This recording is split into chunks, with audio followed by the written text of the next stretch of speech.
under section 211 of CRPC. Under section 211 of CRPC பார்ப்பதற்கு முன்பாக defining section under section 2 class B 2 class A of CRPC ல bailable offense னா என்ன, non bailable offense னா என்ன, bailable னா என்ன, non bailable னா என்னன்னு சொல்றேன். under section 2 class B charge னா என்ன அந்த விஷயத்தை சொல்றாங்க. இப்ப சார்ஜை பற்றி படிக்கின்ற பொழுது அண்டர் செக்ஷன் 2B ல அதை வரையறை செய்திருக்கிறார்கள். Form 32 chapter number 17 under section 2B ல குற்றச்சாட்டு என்றால் என்ன அதை டிஃபைன் பண்ணியிருக்காங்க. இப்ப டிஃபைனிங் செக்ஷனை நாம படிக்கின்ற பொழுது சார்ஜ்னா என்ன, ஒரு நபர் மீது குற்றம் சுமத்துகிறார்கள் என்று சொன்னால் எந்த அடிப்படையில் குற்றத்தை சுமத்த முடியும். Charge includes any head of charge when the charge contains more heads than one. ஒரு தலைப்புள்ள குற்றச்சாட்டாக இருக்கலாம் அல்லது ஒன்றுக்கு மேற்பட்ட தலைப்புள்ள குற்றச்சாட்டுகளாக இருக்கலாம். அந்த செக்ஷன் 2B ஐ படிக்கின்ற பொழுது இது டிஃபைனிங் செக்ஷன். ஒரு நபர் ஏ என்ற ஒரு நபர் ஒரு பெட்டி கடைக்கு வருகிறார். பெட்டி கடையினுடைய உரிமையாளருடைய அனுமதி இல்லாமல் ஒரு பொருளை எடுக்கிறார். அப்ப பெட்டி கடைக்காரர் கேட்கிறாரு, எதுக்கு வந்து நீங்க வந்து பொருள் எடுக்கிறீங்க காசு கொடுக்காம அப்படின்னு கேட்கிறாரு. அதுக்கு ஏ என்ன பண்றாரு, அந்த பெட்டி கடைக்காரரை வந்து திட்டுறாரு, ஒரு ஃபில்தி லாங்குவேஜ் யூஸ் பண்றாரு. அது மட்டுமல்ல அந்த பொருளையும் எடுத்துக்கொண்டார். கடைக்காரனுடைய சம்மதம் இல்லாமல் ஒரு பொருளையும் எடுத்துக்கொண்டார். எடுத்துக்கொண்டு செல்லுகின்ற பொழுது இந்த விஷயத்தை வெளியில யார்ட்டையா சொன்னா உங்களை கொள்ளையே பண்ணிடுவேன், உன்னை கொன்னே போட்டுடுவேன் அப்படின்னு சொல்லி ஒரு வார்த்தை சொல்லிட்டு போறார். இங்க கடைக்காரனுடைய சம்மதம் இல்லாமல் ஒரு பொருளை எடுத்தது தெஃப்ட். அந்த செக்ஷன் 379 IPC ல கேஸ் போடுவாங்க போலீஸ் ஸ்டேஷன்ல. அந்த பொருளினுடைய உரிமையாளரின் சம்மதம் இல்லாமல் ஒரு பொருளை நகர்த்துதல் இருந்தாலே, மூவ் இருந்தாலே அது தெஃப்ட்னு சொல்றாங்க டிஃபைனிங் செக்ஷன்ல. அந்த செக்ஷன் 378 ல டிஃபைன் பண்றாங்க IPC ல. 379 ல அதுக்கான தண்டனையை சொல்றாங்க. அதிகபட்சம் 3 வருஷம் சிறை தண்டனை அல்லது அபராதம் அல்லது இரண்டும் சேர்த்து விதிக்கப்படும். இது ஒரு ஹெட் சார்ஜ். அடுத்தது அவரை அசிங்கமாக திட்டிருக்கிறார். ஏ என்பவர் அந்த கடைக்காரரை, the owner of the shop, petty shop, அவர் அசிங்கமாக திட்டி இருக்கிறார். அந்த செக்ஷன் 294B IPC ல கேஸ் போடுவாங்க. ஒரு அசிங்கமா திட்டுறாங்க, யூசிங் filthy language அப்படின்னு சொன்னா 294B ல கேஸ் போடுவாங்க. இது இரண்டாவது ஹெட். மூன்றாவதாக இந்த விஷயத்தை வெளியில் யாரிடமாவது கூறினால் உன்னை கொலை செய்து விடுவேன் என்று சொல்லி மிரட்டி இருக்கிறார். இது மூன்றாவது ஹெட். ஒரு சம்பவத்துல ஒரு பெட்டி கடைக்கு வந்து பெட்டிக்கல்ல இருந்து ஒரு பொருளை எடுக்கிறார், ஒரு பண்ணை எடுக்கிறாரு. அந்த பெட்டி கடைக்காரனுடைய அனுமதி இல்லாமல், அவருடைய சம்மதம் இல்லாமல். இரண்டாவது அந்த பெட்டி கடைக்காரர் கேட்கிறார், ஏன் பொருள் எடுக்கிறீங்க, பணம் கொடுக்காம எப்படி நீங்க பொருள் எடுக்கலாம் அப்படின்னு கேள்வி கேட்கிறாரு. உடனே அந்த ஏ என்ன பண்றாரு, அவர் அசிங்கமா திட்டுறாரு. இது இரண்டாவது அஃபென்ஸ். மூன்றாவதாக அந்த பொருளை எடுத்துக்கொண்டு அசிங்கமாக திட்டிய அந்த அக்யூஸ்ட் அந்த கடையை விட்டு செல்லுகின்ற முற்படும் பொழுது அந்த கடைக்காரரை பார்த்து இந்த விஷயத்தை வெளியில யார்ட்டையா சொன்னா உங்களை கொலை பண்ணிடுவேன்னு சொல்லி மிரட்டுறாரு. அப்ப 3 ஹெட் வருது பாருங்க. இதுதான் டிஃபைனிங் செக்ஷன்ல சொல்றாங்க. Charge includes any head of charge. அந்த சார்ஜ் குற்றச்சாட்டு எந்த தலைப்புள்ள குற்றச்சாட்டாக வேண்டுமானாலும் இருக்கலாம். when the charge contains more heads than one, ஒன்றுக்கு மேற்பட்ட தலைப்புள்ள குற்றச்சாட்டுகளாகவும் இருக்கலாம். இப்ப இந்த எடுகோலின்படி, இந்த எடுத்துக்காட்டு இல்லுஸ்ட்ரேஷன் படி அந்த ஏ என்ற நபர் அந்த கடைக்காரனுடைய அனுமதி இல்லாம அந்த கடையில இருந்து ஒரு பெட்டிக்கல்ல இருந்து ஒரு பொருளை எடுத்துட்டார். அதுக்கு பேர் தெஃப்ட். 379 IPC ல கேஸ் போடுவாங்க. திருட்டுனா என்னன்னு சொல்லி 378 IPC ல தான் வந்து டிஃபைன் பண்ணிருக்காங்க. அதுக்கான தண்டனை வந்து 379 IPC ல சொல்லப்பட்டிருக்கிறது. அந்த கடைக்காரர் அசிங்கமா திட்டார். 294B IPC ல கேஸ் போடுறாங்க. திரும்பி போகின்ற பொழுது அந்த கடைக்காரரை கொலை செய்து விடுவேன் என்று சொல்லி மிரட்டி இருக்கிறார். Criminal intimidation under section 506 part 1 of IPC. அதுல கேஸ் போடுறாங்க. கொலை மிரட்டல், கிரிமினல் இன்டிமிடேஷன். அப்ப 3 ஹெட் வருது பாருங்க. ஒரே நிகழ்வு, ஒரு சம்பவம் தான். அந்த ஒரு சம்பவத்தில் 3 நிகழ்வுகள் வருகிறது. அப்ப 3 ஹெட்ஸ், மோர் தென் 1 ஹெட்ஸ், ஒன்றுக்கு மேற்பட்ட தலைப்புள்ள குற்றச்சாட்டுகள். இதான் டிஃபைனிங் செக்ஷன்ல சொல்றேன். இப்ப டிஃபைனிங் செக்ஷன் நாம பார்க்க வேண்டும். Under section 2B of CrPC. அதுலதான் சார்ஜ்னா என்னன்னு சொன்னாங்க. குற்றச்சாட்டு என்றால் என்ன என்று சொல்லப்பட்டிருக்கிறது. இப்ப அண்டர் செக்ஷன் 2B நீங்க படிக்கின்ற பொழுது சிஆர்பிசில நாம பார்த்திருக்கிறோம் 484 சட்டப்பிரிவுகள் இருக்கிறது, 56 படிவங்கள் ஃபார்ம்ஸ் இருக்கிறது, 2 ஷெட்யூல் இருக்கிறது. இப்ப ஃபர்ஸ்ட் ஷெட்யூல்ல 6 காலம் வரும். வரிசைன்னு இருக்கும், அந்த செக்ஷனுடைய பெயர் இருக்கும், அது எந்த சட்டம்னு இருக்கும், அது பெயிலபிளா நான் பெயிலபிளான்னு இருக்கும், அது காக்னிசபிளா நான் காக்னிசபிளான்னு இருக்கும், அது எந்த நீதிமன்றம் விசாரணை செய்ய வேண்டும். இந்த 6 காலத்தை தான் ஷெட்யூல் நம்பர் 1 சொல்லப்பட்டிருக்கிறது. சிஆர்பிசில 2 ஷெட்யூல் இருக்கு. ஃபர்ஸ்ட் ஷெட்யூல்ல எடுத்துக்காட்டு ஒரு மர்டர். இப்ப மர்டர்னா என்ன செக்ஷன் போடுவாங்க. 302 மர்டருக்கு டிஃபைன் பண்றாங்க. 300ல கொலைன்னா என்னன்னு சொல்லி வரையறை சொல்லியிருக்காங்க. ஆனால் அதற்கான தண்டனை தான் ஐபிசில போலீஸ் ஸ்டேஷன்ல கேஸ் போடுறாங்கன்னு சொன்னா பீனல் ப்ரொவிஷன்ல தான் கேஸ் போடுவாங்க. சார், டிஃபைனிங் செக்ஷன்ல கேஸ் போட மாட்டாங்க. இதை நார்மலா நாம் தெரிந்து கொள்ள வேண்டும். போலீஸ் ஸ்டேஷன்ல எந்த ஒரு எஃப்ஐஆர் எடுத்தாலும் சரி, அது பீனல் செக்ஷனா தான் இருக்கும். தண்டிக்கக்கூடிய பிரிவுல தான், சட்ட பிரிவுல தான் கேஸ் போடுவாங்க. அது ஐபிசியா இருக்கலாம், இல்ல போக்சோ ஆக்டா இருக்கலாம், அல்லது எஸ்சிஎஸ்டியா இருக்கலாம், அல்லது டிவிசியா இருக்கலாம். எது வேண்டுமானாலும் தண்டிக்கக்கூடிய சட்டப்பிரிவுகள் தான் கேஸ் போடுவாங்க. அப்ப அந்த சட்டத்தினுடைய பிரிவு என்ன? மர்டர். அதன் பெயர் என்ன? மர்டர். 2வது என்ன சட்டப்பிரிவு? 302. அது பெயிலபிளா நான் பெயிலபிளா, அது காக்னிசபிளா நான் காக்னிசபிளா, அதை எந்த நீதிமன்றம் விசாரணை செய்யலாம்? கோர்ட் ஆஃப் செஷனா, அல்லது ஜுடிஷியல் மேஜிஸ்ட்ரேட் கோர்ட்டா, அல்லது ஃபர்ஸ்ட் கிளாஸ் மேஜிஸ்ட்ரேட்டா? இப்படி 6 வகையாக ஷெட்யூல் 1ல பிரிக்கப்பட்டு வைத்திருக்கிறது, கிளாசிஃபை பண்ணி வச்சிருக்காங்க. ஷெட்யூல் 2ல தான் அந்த ஃபார்ம்ஸ் பத்தி சொல்றாங்க. 56 படிவங்கள் இருக்கிறது சிஆர்பிசி. அதுல form number 32 is very important. Form number 32ல தான் சார்ஜ்னா என்னன்னு சொல்லப்பட்டிருக்கிறது. இப்ப பிரெஸ்கிரைப்டு ஃபார்ம் எப்படி ஐபிசில அண்டர் செக்ஷன் 55A நாம் படிக்கின்றோமோ, உரிய அரசு, அப்ரோப்ரியேட் கவர்மெண்ட், எந்த அரசாங்கம் இதற்கு பொறுப்பு என்று சொல்லி உரிய அரசாங்கத்தை பற்றி அண்டர் செக்ஷன் 55A ஆஃப் ஐபிசில நாம் படிக்கின்றோமோ, அதை போல பிரெஸ்கிரைப்டு ஃபார்ம் சார்ஜுக்கு பாத்தீங்கன்னா சிஆர்பிசில தான் சொல்லியிருக்காங்க. Form number 32. அப்ப இந்த சார்ஜ் பற்றி அண்டர் செக்ஷன் 211ல இருந்து நம்ம படிக்க போறோம். இதை பற்றி 211ல இருந்து 224 வரை நம்ம படிக்க போறோம். அப்ப சிஆர்பிசில எந்த சாப்டர்ல இது சொல்லப்பட்டிருக்கிறது? Chapter number 17. இயல் எண்ணை பொறுத்தவரை 17. இயல் என்று சொல்வார்கள், தலைப்பு என்று சொல்வார்கள். Chapter number 17 under section 2B, form number 32. 211ல இருந்து 224 வரை நாம் பார்க்க போகிறோம். Contents of charge under section 211. இந்த 211ல இருந்து 217 வரை ஒரு சுருக்கமான வார்த்தைகளை நாம் கவனிக்க வேண்டும். எல்லா சட்டப்பிரிவுகளையும் நம்முடைய மனசுல சேமித்து வைக்க முடியாது.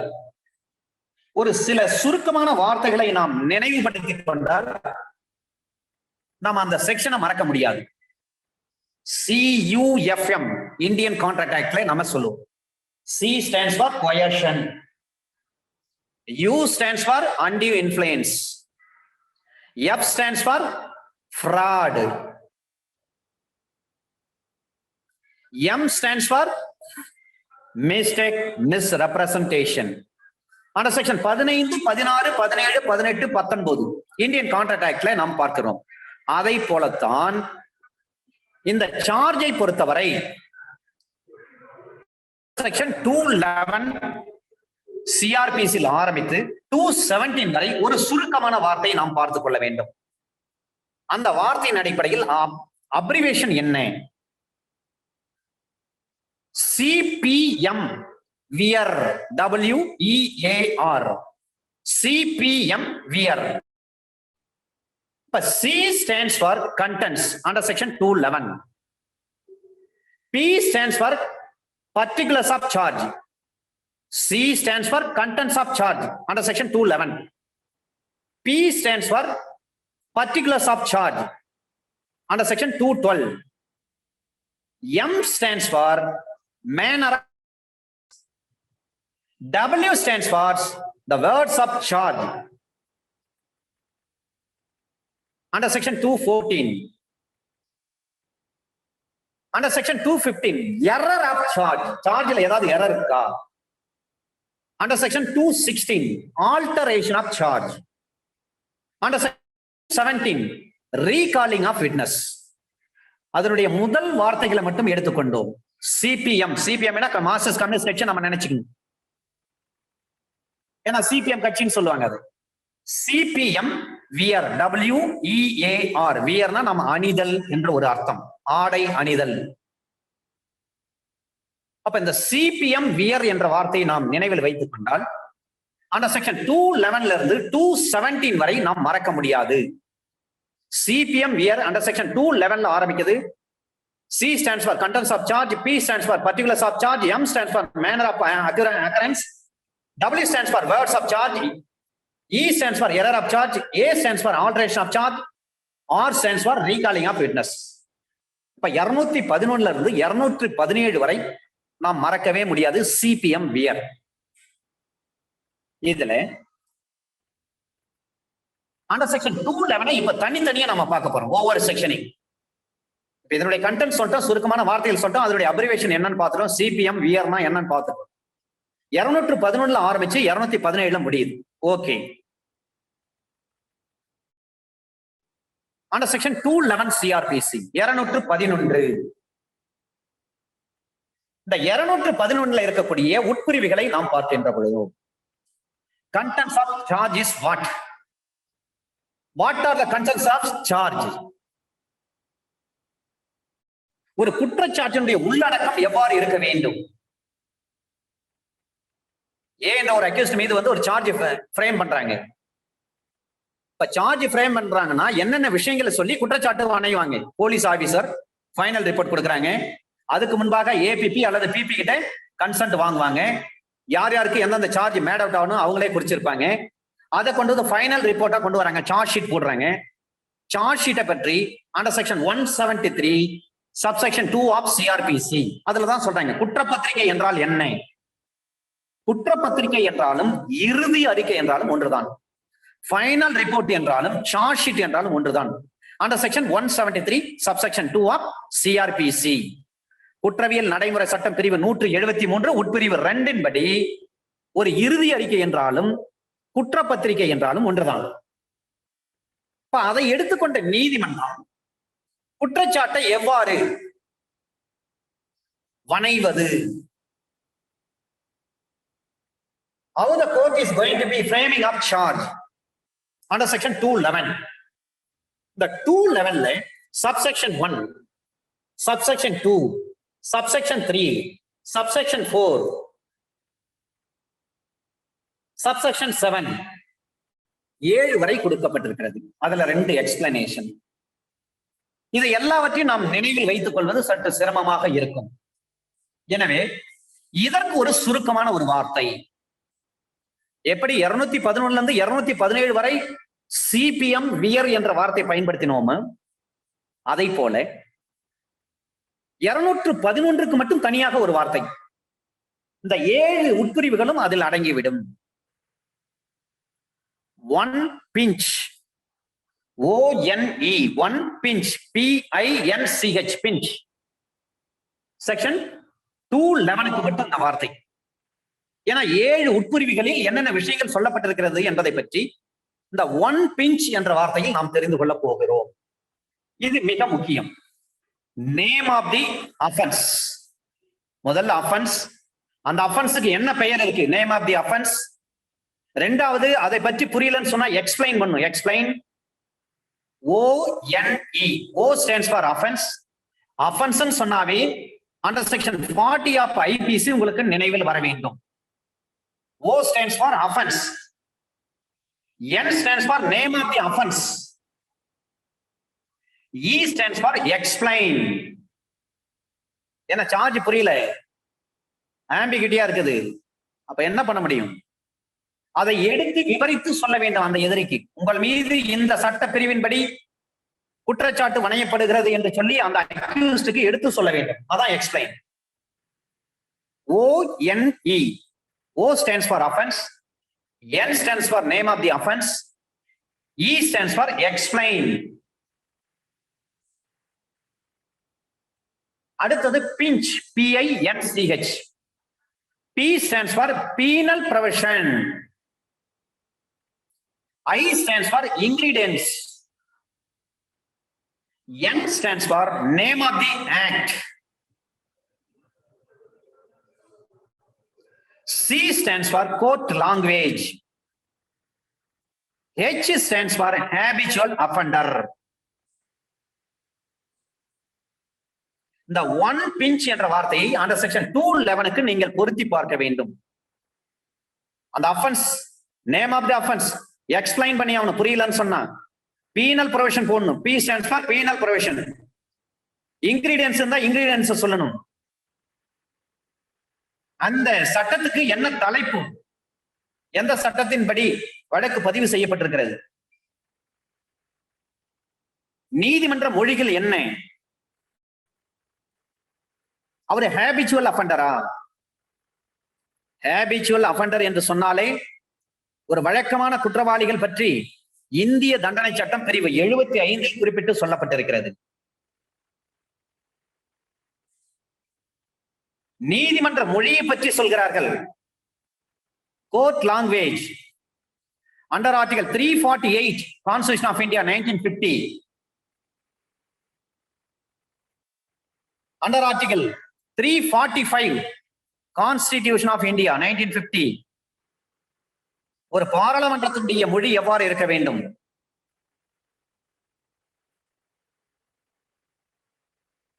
ஒரு உயர் நீதிமன்றத்தின் உச்ச நீதிமன்றத்தினுடைய மொழி எவ்வாறு இருக்க வேண்டும்,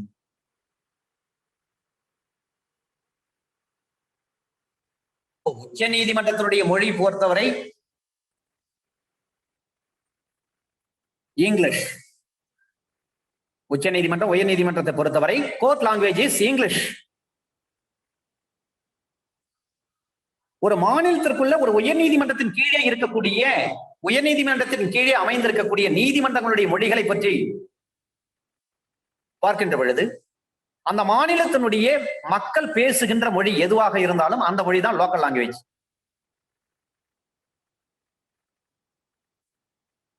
இப்ப அண்டர் செக்ஷன் 272 சிஆர்பிசியின் படி கோர்ட் லாங்குவேஜ் என்பது ஒரு மாவட்ட அமர்வு நீதிமன்றம் அல்லது ADJ, additional sessions judge ADJ, அல்லது ஏஎஸ்ஜே, அசிஸ்டன்ட் செஷன் ஜட்ஜ் ஏஎஸ்ஜே, அல்லது சிஜேஎம், சீஃப் ஜுடிஷியல் மேஜிஸ்ட்ரேட் அல்லது ஜுடிஷியல் மேஜிஸ்ட்ரேட். இந்த மாவட்டத்தில் அமைந்திருக்கக்கூடிய இந்த நீதிமன்றங்கள்லாம் எதனுடைய கீழ் அமைந்திருக்கிறது என்று சொல்லலாம், உயர் நீதிமன்றத்தின் கீழே அமைந்துள்ள ஒரு நீதிமன்றங்கள். அப்ப இந்த நீதிமன்றங்களில் பயன்படுத்தக்கூடிய நீதி மொழிகள் எப்படி இருக்கும்? நீதிமன்ற மொழிகளை பொறுத்தவரை அண்டர் செக்ஷன் 272 ஆஃப் சிஆர்பிசியின் படி அந்த மாநில மக்களால் பேசப்படுகின்ற மொழி. அப்ப கீழமை நீதிமன்றத்துல டிஸ்ட்ரிக்ட் கோர்ட்ல நம்ம தமிழ்ல வந்து ஒரு பெஷன் அடிச்சு போடலாம், ஏடிஜே கோர்ட்ல போடலாம், ஏஎஸ்ஜே கோர்ட்ல போடலாம், சிஜேஎம் கோர்ட்ல போடலாம், முன்சிப் கோர்ட்ல போடலாம்,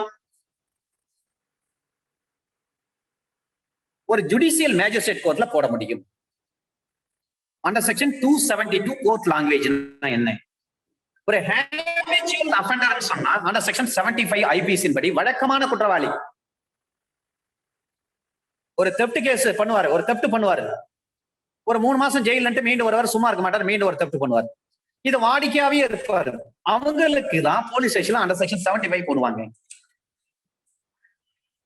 அண்டர் செக்ஷன் 75 ஐபிசி சொன்னாவே ஹேபிச்சுவல் அஃபெண்டர். இதே 116 போட முடியும். ஒரு அஃப்ரே பண்றாரு, ஒரு சச்சரவு பண்றாரு, 116 போட முடியும். இதே சிட்டி போலீஸ் ஆக்ட்ல நீங்க போடுறீங்க, 1888ல ஒரு 75 போடுன்னு சொல்றாங்க பாருங்க அது. எனவே அண்டர் செக்ஷன் 211 பொறுத்தவரை ஒன் பிஞ்ச் என்ற வார்த்தையை நீங்கள் நினைவில் வைத்துக் கொள்ள வேண்டும். 211 ஆரம்பித்து 217 வரை சிபிஎம் வியர் என்ற வார்த்தை நினைவில் வைத்துக் கொள்ள வேண்டும். 211க்கு மட்டும் தனியாக ஒன் பிஞ்ச் என்ற வார்த்தை நினைவில் வைத்துக் கொள்ள வேண்டும். O stands for offense, N stands for name of offense, E stands for அந்த offense வந்து புரியல, சார்ஜ் அந்த சார்ஜ் வந்து புரியல அக்யூஸ்ட்னு சொன்னா அதை ப்ராப்பரா எக்ஸ்பிளைன் பண்ணி ஆகணும். எக்ஸ்பிளனேஷன். அடுத்து P stands for penal provision. Penal ப்ரொவிஷன்னா என்ன? இந்த சட்டத்தின்படி நீங்க தண்டிக்கக்கூடியவர். லார்டு மெக்காலே அவர்கள் வந்து ஐபிசி எழுதுகின்ற பொழுது 1860ல பீனல் செக்ஷன் தனியா வச்சிருக்காரு, டிஃபைனிங் செக்ஷன் தனியா வச்சிருக்காரு. சில செக்ஷன்ல பீனலும் வரும், டிஃபைனிங்கும் வரும். ஐபிசி படிக்கின்ற பொழுது உங்களுக்கு தெரியும். ஒரு 497 எடுத்துங்க, அங்கே பீனலும் இருக்கும், டிஃபைனிங்கும் இருக்கும். இவற்றை நாம் சற்று விரிவாக பார்க்கலாம். ஏன்னா சார்ஜ் நம்ம படிப்பதற்கு முன்பாக இந்த விஷயங்கள் எல்லாம் கண்டிப்பாக நாம் தெரிந்து வைத்திருக்க வேண்டும். அண்டர் செக்ஷன் 211 சப்செக்ஷன் 1 இதுல இந்த சட்டத்தின்படி ஒவ்வொரு குற்றச்சாட்டும் சார் எந்த குற்றத்தை நீங்க செய்திருக்கிறீங்கன்னு சொல்லிட்டு அந்த எதிரியின் மீது சுமத்தப்படுகிறதோ, குற்றச்சாட்டு எதிரியின் மீது வந்து நீங்க எந்தெந்த சட்டப்பிரிவின்படி நீங்கள் குற்றம் செய்திருக்கிறீர்கள் என்று சொல்லி குற்றச்சாட்டு நம்ம அவர் மீது பிளேம் பண்றோம்னு சொன்னா, அக்யூசேஷன் பண்றோம்னு சொன்னா, அதை பற்றி அவருக்கு நாம் எடுத்து சொல்ல வேண்டும், எக்ஸ்பிளைன் பண்ண வேண்டும். இந்த சட்டப்பிரிவின்படி நீங்கள் இந்த குற்றத்தை செய்துள்ளீர்கள், அதை பற்றி நீங்கள் என்ன சொல்ல விரும்புகிறீர்கள். அண்டர் செக்ஷன் 211 சப்செக்ஷன் 1 எந்த சட்டத்தின்படி ஒரு அக்யூஸ்ட் மீது வந்து நம்ம குற்றச்சாட்டு சுமத்துகிறோமோ அந்த குற்றச்சாட்டை வந்து அவருக்கு எடுத்து இறக்க வேண்டும், எடுத்து சொல்ல வேண்டும், எக்ஸ்பிளைன் பண்ண வேண்டும். சப்செக்ஷன் 2 நம்முடைய வசதிக்காக தான் சார் இந்த ஒன் பிஞ்ச்ன்ற வார்த்தை வச்சிருக்கேன். இங்க எடுத்தவனே என்ன சொல்றாங்க, எக்ஸ்பிளைன் பண்ணுன்றாங்க. இ முதல்ல வந்துருச்சு பாருங்க. சப்செக்ஷன் 2 எந்த ஒரு குற்றத்தை நீங்க செய்திருக்கிறீங்கன்னு சொல்லி எந்த சட்டத்துல அதுக்கு குறிப்பா ஒரு பெயர் இருந்தால் அந்த பெயரை சொல்லணும். இப்ப செடிஷன் வச்சுங்க, செடிஷன் சொன்னா 124 கேபிட்டல் ஏ ஐபிசி, ராஜ துரோகம், அரசுக்கு எதிராக நீங்க போர் தொடுக்கிறீங்கன்னு அர்த்தம். அப்ப குறிப்பா அது சொல்லப்பட்டிருக்குன்னா அந்த விஷயத்த சொல்லுங்க. அந்த குற்றச்சாட்டு அதுக்குன்னு தனியா பேர் இருக்குன்னு சொன்னா அந்த பேரை சொல்லணும். தெப்டுன்னா தெப்டுன்னு சொல்லிடுங்க. அண்டர் செக்ஷன் 211 சப்செக்ஷன் 3 ஒரு குற்றம் ஒன்றை ஏற்படுத்துகிற எந்த ஒரு சட்டமா இருக்கும் அந்த சட்டத்துக்கு குறிப்பா ஒரு பெயர் இருக்கும் பட்சத்தில் POCSO act, domestic violence act, SC/ST act, NDPS act. அப்ப குறிப்பாக ஒரு சட்டம் இருக்கிறது என்று சொன்னால் அந்த சட்டத்தினுடைய பெயர் அதற்கு கொடுக்கப்பட்டிருக்கணும். அப்ப அந்த சட்டத்தினுடைய பெயர் வந்து எதுவுமே இல்லைன்னு சொன்னா, ஒரு சட்டத்துல சில நேரங்களில் வந்து பெயரே இல்லாம இருந்துச்சுன்னா அதை எந்த அளவிற்கு அதற்கு பொருள் விளக்கம் காண வேண்டும், இன்டர்பிரேஷன் ஆஃப் ஸ்டாட்யூட்ஸ் பார்க்கணும். எளிமையா சொல்லுன்னு சொன்னா under section 2O of CRPC, under section 2O of CRPC பொறுத்தவரை in charge of the police station. அந்த டிஃபைனிங் செக்ஷன் நீங்க படிக்கின்ற பொழுது in charge of the police station யார்? Who is the in charge of the police station? அந்த காவல் நிலையத்தினுடைய ஆய்வாளர் இல்லாத பொழுது சிட்டி போலீஸ் ஆக்ட்ல தெளிவாக சொல்லப்பட்டிருக்கிறது. போலீஸ் ஆபீசர் என்று சொன்னால் ஆய்வாளர் not below the rank of inspector. ஆய்வாளர் அவருக்கு மேற்பட்டவங்களை எல்லாருமே போலீஸ் ஆபீசர் என்று சொல்ல வேண்டும். ஒரு சப் இன்ஸ்பெக்டர் போலீஸ் இருக்காருன்னா அவர் வந்து போலீஸ் ஆபீசர்னு சொல்லக்கூடாது, அவர் சப் இன்ஸ்பெக்டர் போலீஸ், அவ்வளவுதான். ஆபீசர் அப்படின்னு சொன்னாவே கெசட்டட் ஆபீசர்னு அர்த்தம் சார். அப்ப inspector of the police station யாருன்னா அவர் ஒரு கெசட்டட் ஆபீசர். ஏன்னா அவங்க எல்லாம் வந்து கெசட்ல வெளியிட்டு இருப்பாங்க. இவரையெல்லாம் வந்து இந்த காவல் நிலையத்தினுடைய ஆய்வாளராக அப்பாயிண்ட் செய்யப்படுகிறது. ரைட். இப்போ அதை படிக்கின்ற போது அந்த டிஃபைனிங் செக்ஷன்ல ஆய்வாளர் வேறொரு வழக்கு விசாரணை செய்வதற்காக காவல் நிலையத்திலிருந்து வெளியே சென்றிருக்கும் பொழுது, அல்லது ஆய்வாளருக்கு ஏதேனும் உடல்நிலை சரியில்லை என்று சொல்லி அவர் வந்து லீவ் போட்டிருக்கும் பொழுது, அவர் விடுப்பு எடுத்திருந்திருப்பார். அப்ப விடுப்பு எடுத்திருக்கிறாருன்னா, லீவ் போட்டிருக்காருன்னா, அதுக்கு அந்த போலீஸ் ஸ்டேஷன்ல இருக்கிற அடுத்த ரேங்க் யாருன்னு பாத்தீங்கன்னா சப் இன்ஸ்பெக்டர் போலீஸ். அப்ப சப் இன்ஸ்பெக்டர் போலீஸ் தான் வந்து அந்த இடத்துல in charge of the police station. எஸ்ஐயே என்ன பண்றாரு, வேற ஒரு வழக்கு விசாரணையா வெளியில போயிட்டு விசாரிக்க போயிட்டார், ஸ்பாட் என்கொயரி போயிட்டாரு, அல்லது அவருக்கும் உடம்பு சரியில்லை அதனால வரல. இப்ப எஸ்ஐயும் இல்ல அந்த ஸ்டேஷன்ல, இன்ஸ்பெக்டரும் இல்லை. அப்ப யாருங்க அந்த நேரத்துல who is the incharge of the police station at the time? SSI. தமிழ்நாட்டுல அழகாக சொல்லப்பட்ட வார்த்தை ஸ்பெஷல் சப் இன்ஸ்பெக்டர் போலீஸ், சிறப்பு உதவி ஆய்வாளர். அவர் தான் வந்து இன்சார்ஜா இருப்பார். சரிங்க சார், அவரும் இல்ல சார் அந்த ஸ்டேஷன்ல, இன்ஸ்பெக்டரும் இல்லை, சப் இன்ஸ்பெக்டரும் இல்லை, எஸ்எஸ்ஐயும் இல்லை, வேற யார் தான் சார் அங்க in charge of the police station? அடுத்த கேள்வி டிஃபைனிங் செக்ஷன்ல தெளிவாக சொல்லப்பட்டிருக்கிறது. above the rank of constable. அப்ப above the rank of constable யார் வராங்க? ஹெட் கான்ஸ்டபிள் வராரு பாருங்க. அப்ப அந்த நேரத்துல இன்ஸ்பெக்டர் இல்ல, எஸ்ஐ இல்ல, எஸ்எஸ்ஐ இல்ல அந்த ஸ்டேஷன்ல. அப்ப யார் in charge of the police station பாத்தீங்கன்னா head constable is the in charge of the police station at that time.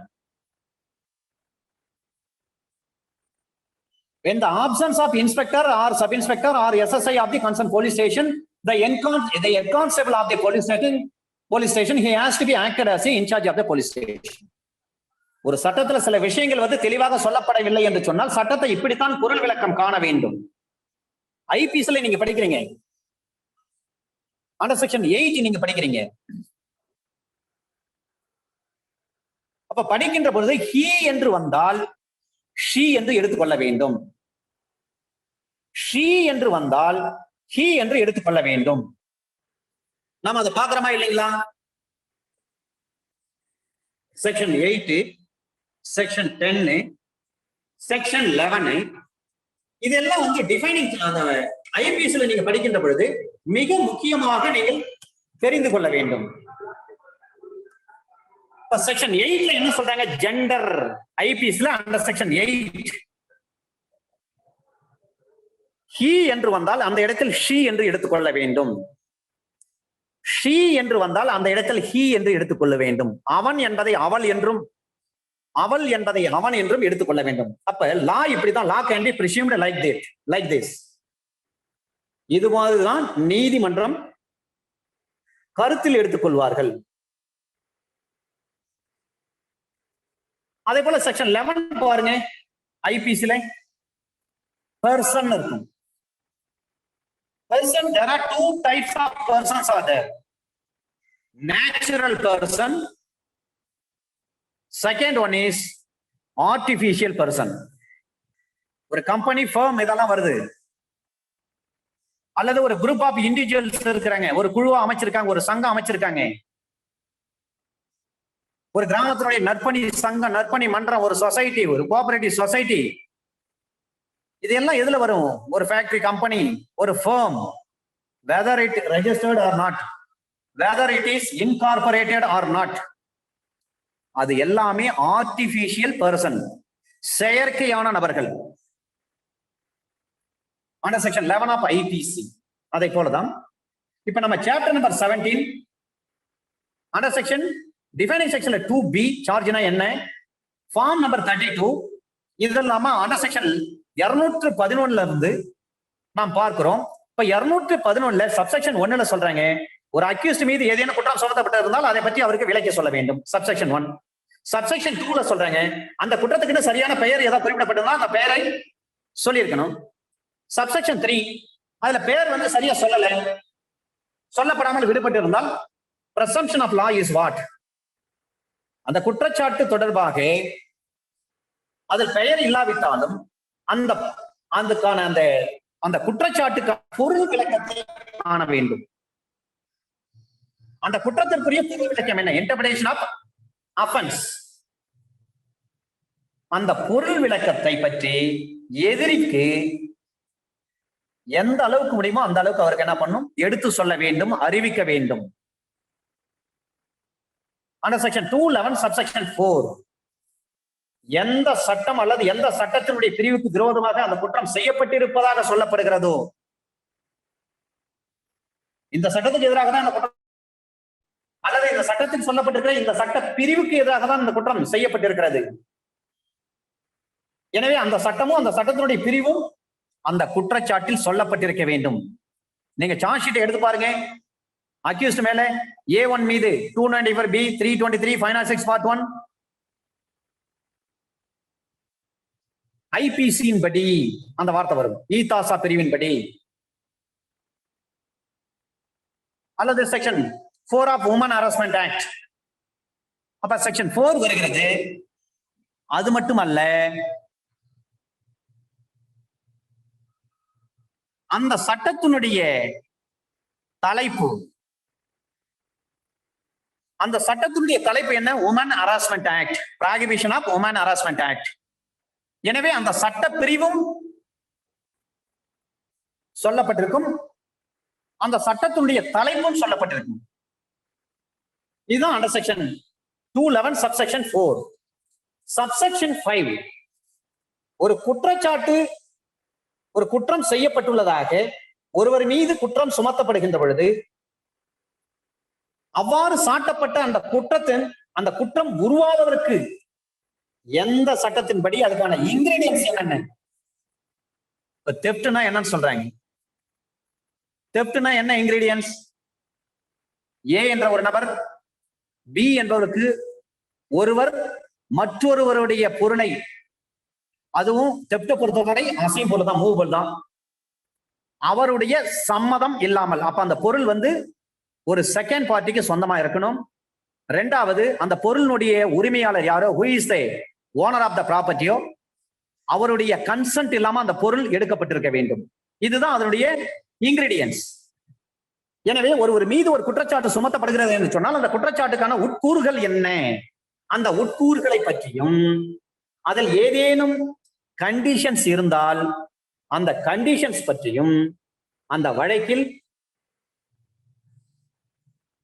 குறிப்பிடப்பட்டிருக்க வேண்டும்.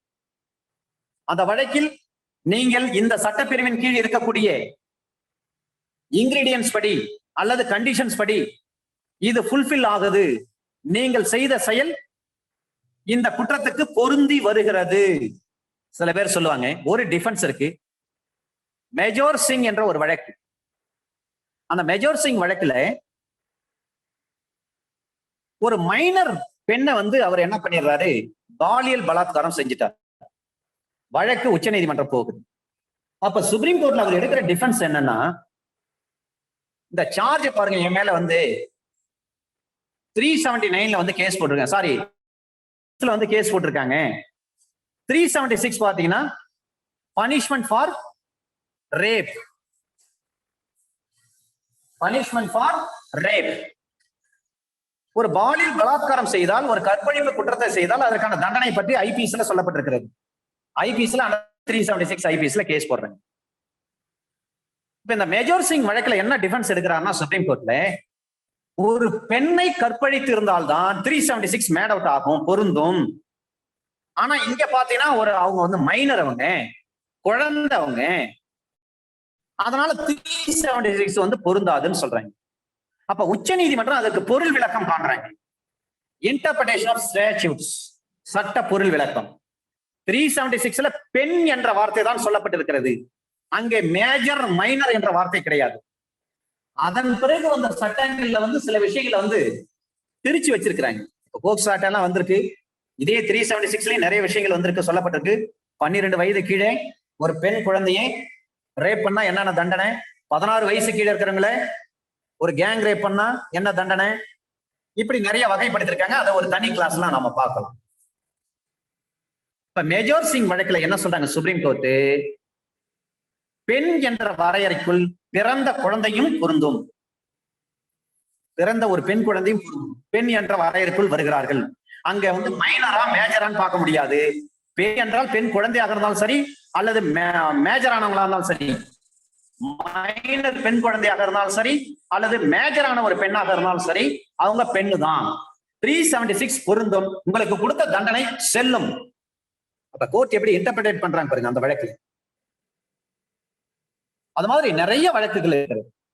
மேஜர் சிங் வழக்கை பொறுத்தவரை உச்ச நீதிமன்றம் என்ன பண்றாங்கன்னா, அதை டிஃபென்ஸ் எடுக்கிறார் அவர் அக்யூஸ்ட்.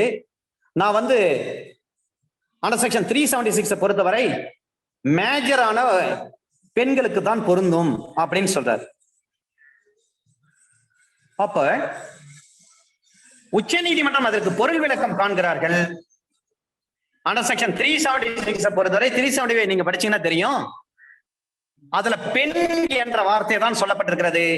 அங்கே மைனரா மேஜரா என்ற வார்த்தை கிடையாது. மைனர் பெண்ணா மேஜர் பெண்ணா, இப்ப மைனர் ஃபீமேலா மேஜர் ஃபீமேலா என்று கிளாசிஃபை பண்ணல. பிறந்த குழந்தையும் பெண் தான்.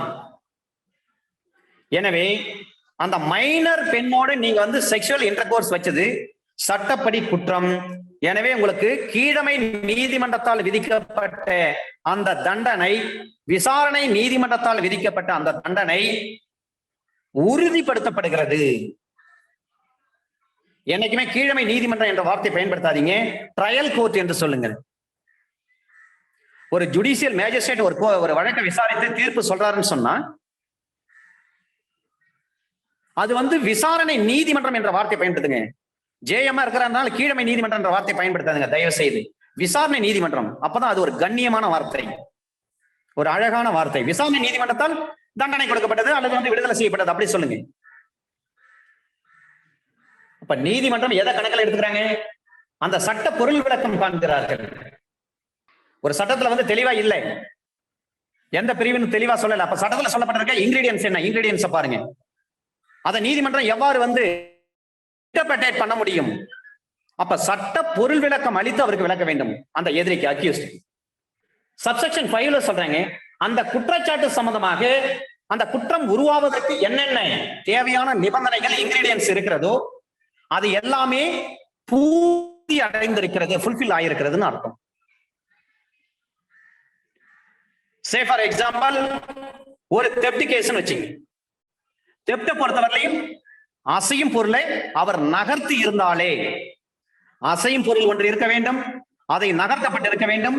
அந்த நகர்த்துதல் என்பது அந்த பொருளின் உரிமையாளருடைய சம்மதம் இல்லாமல், the movable goods has moved without getting the consent of the owner of the goods.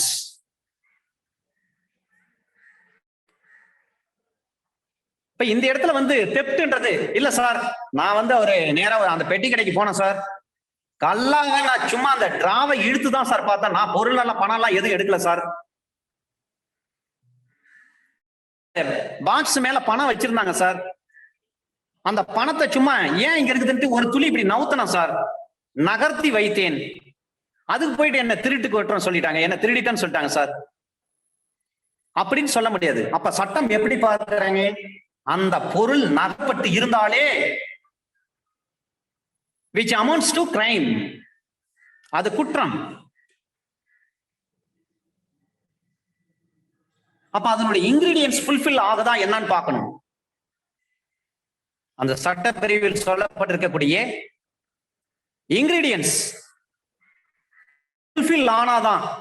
தெப்ட பொறுத்தவரை ஒரு பொருளை நகர்த்தினாவே போதும், அது குற்றம். நீங்க வந்து எடுக்கணும்னு எடுத்துன்னு போகணும்னு அவசியம் கிடையாது, ஜஸ்ட் மூவ் இருந்தாலே போதும், அது அஃபென்ஸ். இதுதான் under section 211 subsection 5 of CrPC.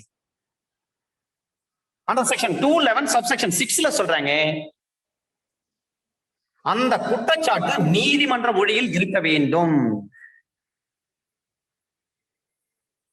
உங்களுக்கு எதிராக ஒரு குற்றச்சாட்டு வணையப்படுகிறது என்று சொன்னால் அது கோர்ட் லாங்குவேஜ்ல இருக்கணும் சார். இப்ப கோர்ட் லாங்குவேஜ் என்ன? நாம ஏற்கனவே பார்த்திருக்கோம் அண்டர் செக்ஷன் 272 சிஆர்பிசி. அந்த மாநிலத்தில் எந்த மொழி பேசுறாங்களோ அந்த உள்ளூர் மொழியை பயன்படுத்தலாம். கீழமை நீதிமன்றங்களில் குறிப்பாக டிஸ்ட்ரிக்ட் செஷன் கோர்ட்ல இருந்து நம்ம கிரிமினல் சைட்ல சொல்றப்ப டிஸ்ட்ரிக்ட் செஷன்ஸ் ஜட்ஜ் எஸ் வரணும். டிஸ்ட்ரிக்ட் செஷன்ஸ் ஜட்ஜ் அப்படிதான் உச்சரிக்கணும். அதே வார்த்தை இப்படி சொல்லலாம், அல்லது கோர்ட் ஆஃப் செஷன் அங்க என்னோட முடிச்சுக்கணும், எஸ் வரக்கூடாது. Court of session, court of session என்று சொல்ல வேண்டும், அல்லது டிஸ்ட்ரிக்ட் செஷன்ஸ் ஜட்ஜ் என்று சொல்ல வேண்டும். அதே கோர்ட் நம்ம சிவில் சைடு சொல்றப்ப என்ன சொல்றோம்? பிடிஜே கோர்ட்னு சொல்றோம். Principal district judge court, பிடிஜே. Civil side அதே கோர்ட், ஒரே கோர்ட் தான். சிவில் சைடு சொல்றப்ப அதை பிடிஜே கோர்ட்னு சொல்றோம், பிரின்சிபல் டிஸ்ட்ரிக்ட் ஜட்ஜ்னு சொல்றோம். கிரிமினல் சைடு அதே கோர்ட் சொல்றப்ப டிஸ்ட்ரிக்ட் செஷன்ஸ் கோர்ட்னு சொல்றோம். அப்படி இல்ல கோர்ட் ஆஃப் செஷன் சொல்லிடணும். அதை போலதான் ஏஎஸ்ஜே கோர்ட், அதை போலவே ஏஎஸ்ஜே கோர்ட், அசிஸ்டன்ட் செஷன்ஸ் ஜட்ஜ், உதவி அமர்வு நீதிபதி, உதவி அமர்வு நீதிமன்றம். கிரிமினல் சைடு சொல்றப்ப ஏஎஸ்ஜே, அசிஸ்டன்ட் செஷன்ஸ் ஜட்ஜ் கோர்ட்னு சொல்லுங்க, இல்லனா அசிஸ்டன்ட் செஷன்ஸ் கோர்ட். அதே ஏஎஸ்ஜே கோர்ட் சிவில் சைடு சொல்றப்ப என்னன்னு சொல்றோம்? நாம சப் கோர்ட்னு சொல்றோம். அப்ப ஒரு மாவட்ட நீதிமன்றத்திலிருந்து கீழே இருக்கக்கூடிய ஒரு முன்சிப் கோர்ட்டா இருக்கலாம், அல்லது ஜுடிஷியல் மேஜிஸ்ட்ரேட் கோர்ட்டா இருக்கலாம், சிஜேஎம்மா இருக்கலாம், ஏஎஸ்ஜேவா இருக்கலாம், ஏடிஜேவா இருக்கலாம். எந்த நீதிமன்றமாக இருந்தாலும் அந்த நீதிமன்றத்தில் பயன்படுத்துகின்ற மொழி பேசப்படக்கூடிய மொழியாகத்தான் இருக்கும். இதுதான் அண்டர் செக்ஷன் 272 சிஆர்பிசி. கோர்ட் லாங்குவேஜை பற்றி அதான் சொல்றாங்க. அதேதான் இங்க கண்டென்ட்ஸ் ஆஃப் தி சார்ஜ்ல சொல்றாங்க. அண்டர் செக்ஷன் 211 சப்செக்ஷன் 6ல சொல்றாங்க, குற்றச்சாட்டு நீதிமன்ற மொழியில் எழுதப்படுதல் வேண்டும். அண்டர் செக்ஷன் 211 சப்செக்ஷன் 7ல சொல்றாங்க, ஏற்கனவே ஒரு குற்றச்சாட்டுல தண்டிக்கப்பட்டிருக்கக்கூடிய ஒரு நபர், அப்ப முந்தைய தீர்ப்பு தண்டனை காரணத்தினால அதன் பிறகு ஒரு குற்றம் பண்றாரு. ஏற்கனவே தான் நீங்க குற்றம் பண்ணிருக்கீங்க, கோர்ட் வந்து உங்களுக்கு ஜட்ஜ்மெண்ட் கொடுத்திருக்கு, உங்களுக்கு எதிர்ப்பா நீங்க தண்டனை அனுபவிச்சிருக்கீங்க, அதன் பிறகு வந்து மீண்டும் அதே குற்றத்தை பண்றீங்கன்னா என்ன அர்த்தம்? அது போன்ற நபர்களுக்கு அதிகப்படியான சிறை தண்டனை வழங்க வேண்டும். என்ஹான்ஸ்டு பனிஷ்மெண்ட் அங்கதான் கொடுப்பாங்க. இவன் திருட்டு வேலையில இருந்துட்டு இருக்காரு, இவர் திருடர், இவர் வந்து ஏற்கனவே தண்டிக்கப்பட்டிருக்காரு, தண்டிக்கப்பட்டு வெளியில வந்தாரு, இப்ப மீண்டும் திருடுறாரு, எனவே இவருக்கு வந்து தண்டனை வந்து அதிகப்படுத்தி கொடுங்க. அப்ப 75 போடுவாங்க. 75 வந்து எந்த ஆக்ட்ல போடுறாங்க அதை நாம் தெரிந்து கொள்ள வேண்டும். போலீஸ் ஸ்டேஷன்ல நார்மலா என்ன சொல்லுவாங்க, ஒரு 160 போடுங்க அவர் பேர்ல அப்படின்னு சொல்றாங்க. 160னா என்ன அர்த்தம்? ஐபிசில அண்டர் செக்ஷன் 160 160 என்பது அஃப்ரே, சச்சரவு, ரொம்ப டிஸ்டர்ப் பண்றாரு. அப்ப அவர் என்ன செய்யலாம்? ஒரு 160 போட்டுடலாம் அவர் பேரு. இதே ஐபிசில 75 எதை பத்தி பேசுறாங்க? Chapter number 12, chapter number 17. 12 என்பது எது? ஒரு அரசு முத்திரைத்தாள், ஃபேக் ஸ்டாம்ப் பேப்பர் இவரே அடிப்பார், நாணயம். சாப்டர் நம்பர் 17 ஒரு காயின், கவர்மெண்ட் ஒரு காயின் வெளியிடுறாங்க, நாணயம் வெளியிடுறாங்கன்னா அதை பத்தி அடிப்பது. அப்ப சாப்டர் நம்பர் 12 சாப்டர் நம்பர் 17 உள்ள ஒரு குற்றத்தை யாராவது செய்யும் பட்சத்தில் அவர்களுக்கான தண்டனைகளை பற்றி சொல்றாங்க. City police act 1888, Madras city police act 1888, அதுல 75 சொல்லப்பட்டிருக்கிறது. ஏற்கனவே தப்பு பண்ணியிருக்காரு, தப்பு பண்ணி ஒரு கோர்ட்டால வந்து தீர்ப்பு சொல்லப்பட்டிருக்கு, அந்த தீர்ப்பின் அடிப்படையில் தண்டனை அனுபவிச்சுட்டு வெளியில வராரு, வெளியில வரவர் மீண்டும் அதே தப்பு பண்றாரு, தொடர்ந்து இதே வேலையில இருந்துட்டு இருக்காரு. ஒரு வழக்கமான குற்றவாளி, சில பேர் ஜெயிலுக்கு போகாட்டாலும் பரவாயில்ல, பெயில்ல வந்திருப்பாங்க, பண்ணிட்டு ஜெயிலுக்கு போயிருப்பாரு, ஒரு 15 நாள் 20 நாள் அல்லது 1 மாசம் 2 மாசம் ஜெயில இருந்து பெயில்ல வெளியே வந்த பிறகு சும்மா இருக்க மாட்டாரு, ஒரு 10 நாள் கழிச்சு மீண்டும் அதே மாதிரி திருடுவார். அப்ப இது மாதிரி இருக்கக்கூடிய ஒரு வழக்கமான குற்றவாளிகளுக்கு, ஹேபிச்சுவல் அஃபண்டருக்கு தான் அண்டர் செக்ஷன் 75 பொருந்தும். அப்ப அவங்களுக்கு தண்டனை, அந்த பனிஷ்மெண்ட் எப்படி, இந்த form of punishment is enhanced punishment and ரிகரஸா இருக்கும். சார் ஏற்கனவே வந்து இவர் இந்த குற்றச்சாட்டுல வந்து இவர் அந்த கோர்ட் வந்து கன்விக்ஷன் பண்ணிருக்காங்க, அதுக்காக அந்த கோர்ட்ல கொடுத்த அந்த தீர்ப்பு நகலை வாங்கிட்டு வந்து இந்த வழக்குல நம்ம பொருத்தி பார்க்கணும்னா அது அந்த அவசியமே கிடையாது. ஏற்கனவே இந்த கோர்ட்ல வந்து உங்களை வந்து கன்விக்ஷன் பண்ணிருக்காங்க, சரிதானே கேட்டா அவர் ஆமான்னு சொன்னா முடிஞ்சு போச்சு. அதை விட்டுட்டு பழைய முந்தைய நீதிமன்றத்தால் வழங்கப்பட்ட அந்த தீர்ப்பினுடைய நகலெல்லாம் வாங்கிட்டு வந்து ப்ரொடியூஸ் பண்ணணும்னு அவசியம் கிடையாது. எது சப்சிக்வெண்டா பண்ணாரு இல்லைங்களா, அந்த தப்பு, அந்த குற்றம் பண்ணாரு இல்லைங்களா, அந்த குற்றத்தினுடைய சார்ஜ் ஷீட் கூட இந்த அக்யூஸ்ட் ஏற்கனவே இதே மாதிரி ஒரு தப்பு பண்ணிருக்காருங்க, இந்த கோர்ட் வந்து அவருக்கு தண்டனை கொடுத்திருக்குங்க, அந்த தண்டனை தீர்ப்பு நகல் இருந்தாங்கன்னு சொல்லிட்டு அதையும் இணைச்சு சார்ஜ் ஷீட்ல கொடுக்கணும் அவசியம் கிடையாது. அதை பற்றி ஜஸ்ட் குறிப்பிட்டு இருந்தாலே போதும், சொல்லப்பட்டு இருந்தாலே போதும். That is enough for that. அப்ப ஏற்கனவே இந்த அக்யூஸ்ட் பாத்தீங்கன்னா இந்த தேதி, இந்த மாசம், இந்த வருஷம், இந்த கிரைம் நம்பர்ல இவர் அஃபென்ஸ் பண்ணிருக்காரு, இந்த நீதிமன்றம் விசாரித்து அவருக்கு வந்து தண்டனை கொடுத்திருக்காங்க, அந்த விவரத்தை சொன்னா மட்டும் போதும். அதுக்காக அந்த ஜட்ஜ்மெண்ட் காப்பியை கொண்டு வந்து இந்த சார்ஜ் ஷீட்ல இணைச்சு கொடுக்கணும் அவசியம் கிடையாது. சரிங்க, சார்ஜ் ஷீட்ல வந்து அந்த மாதிரி சொல்லவே இல்லை, ஃபைனல் ரிப்போர்ட் போடுறாரு இன்வெஸ்டிகேஷன் ஆபீசர், அந்த மாதிரி விஷயத்தை எதுவுமே சொல்லாத பட்சத்தில் நீதிமன்றம் இந்த சப்சிக்வெண்டா பண்ணார் பாருங்க, அடுத்து பண்ணார் பாருங்க, அந்த அஃபென்ஸுக்கு தீர்ப்பு வழங்குறாங்க. அப்ப அந்த தீர்ப்பு தண்டனை வழங்குவதற்கு முன்பாக, பிறப்பிக்கப்படுவதற்கு முன்பாக எப்பொழுது வேண்டுமானாலும் அந்த previous convicted இருக்கா இல்லையா, he has been already previously convicted, அந்த விஷயத்தை இணைத்துக் கொள்ள வேண்டும், தீர்ப்புல வந்து சொல்லிடலாம் அல்லது சார்ஜ்ல கூட சொல்லிடலாம். Before delivering the judgment at any stage, அந்த previous conviction பற்றி குறிப்பிடலாம். இதான் under section 211 subsection 7. If the accused having been previously convicted of any offense is liable by reason of such person conviction to enhanced punishment or to punishment of different kind for a subsequent offense, and it is intended to prove such previous conviction for the purpose of affecting the punishment which the court may think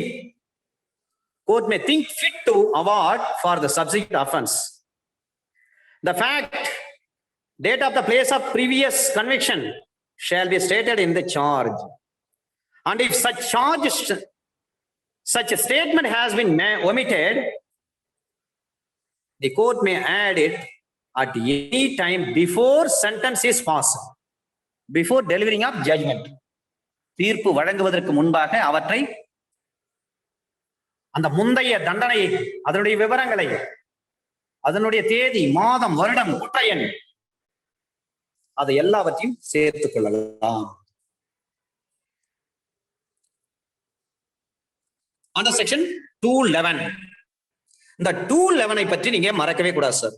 சுருக்கமாக சொன்னேன், offence இருக்கணும், name of the offence, explain இருக்கும், penal provision இருக்கணும், ingredients இருக்கணும், name of the act இருக்கணும், court language இருக்கணும், habitual offender இருக்கணும்.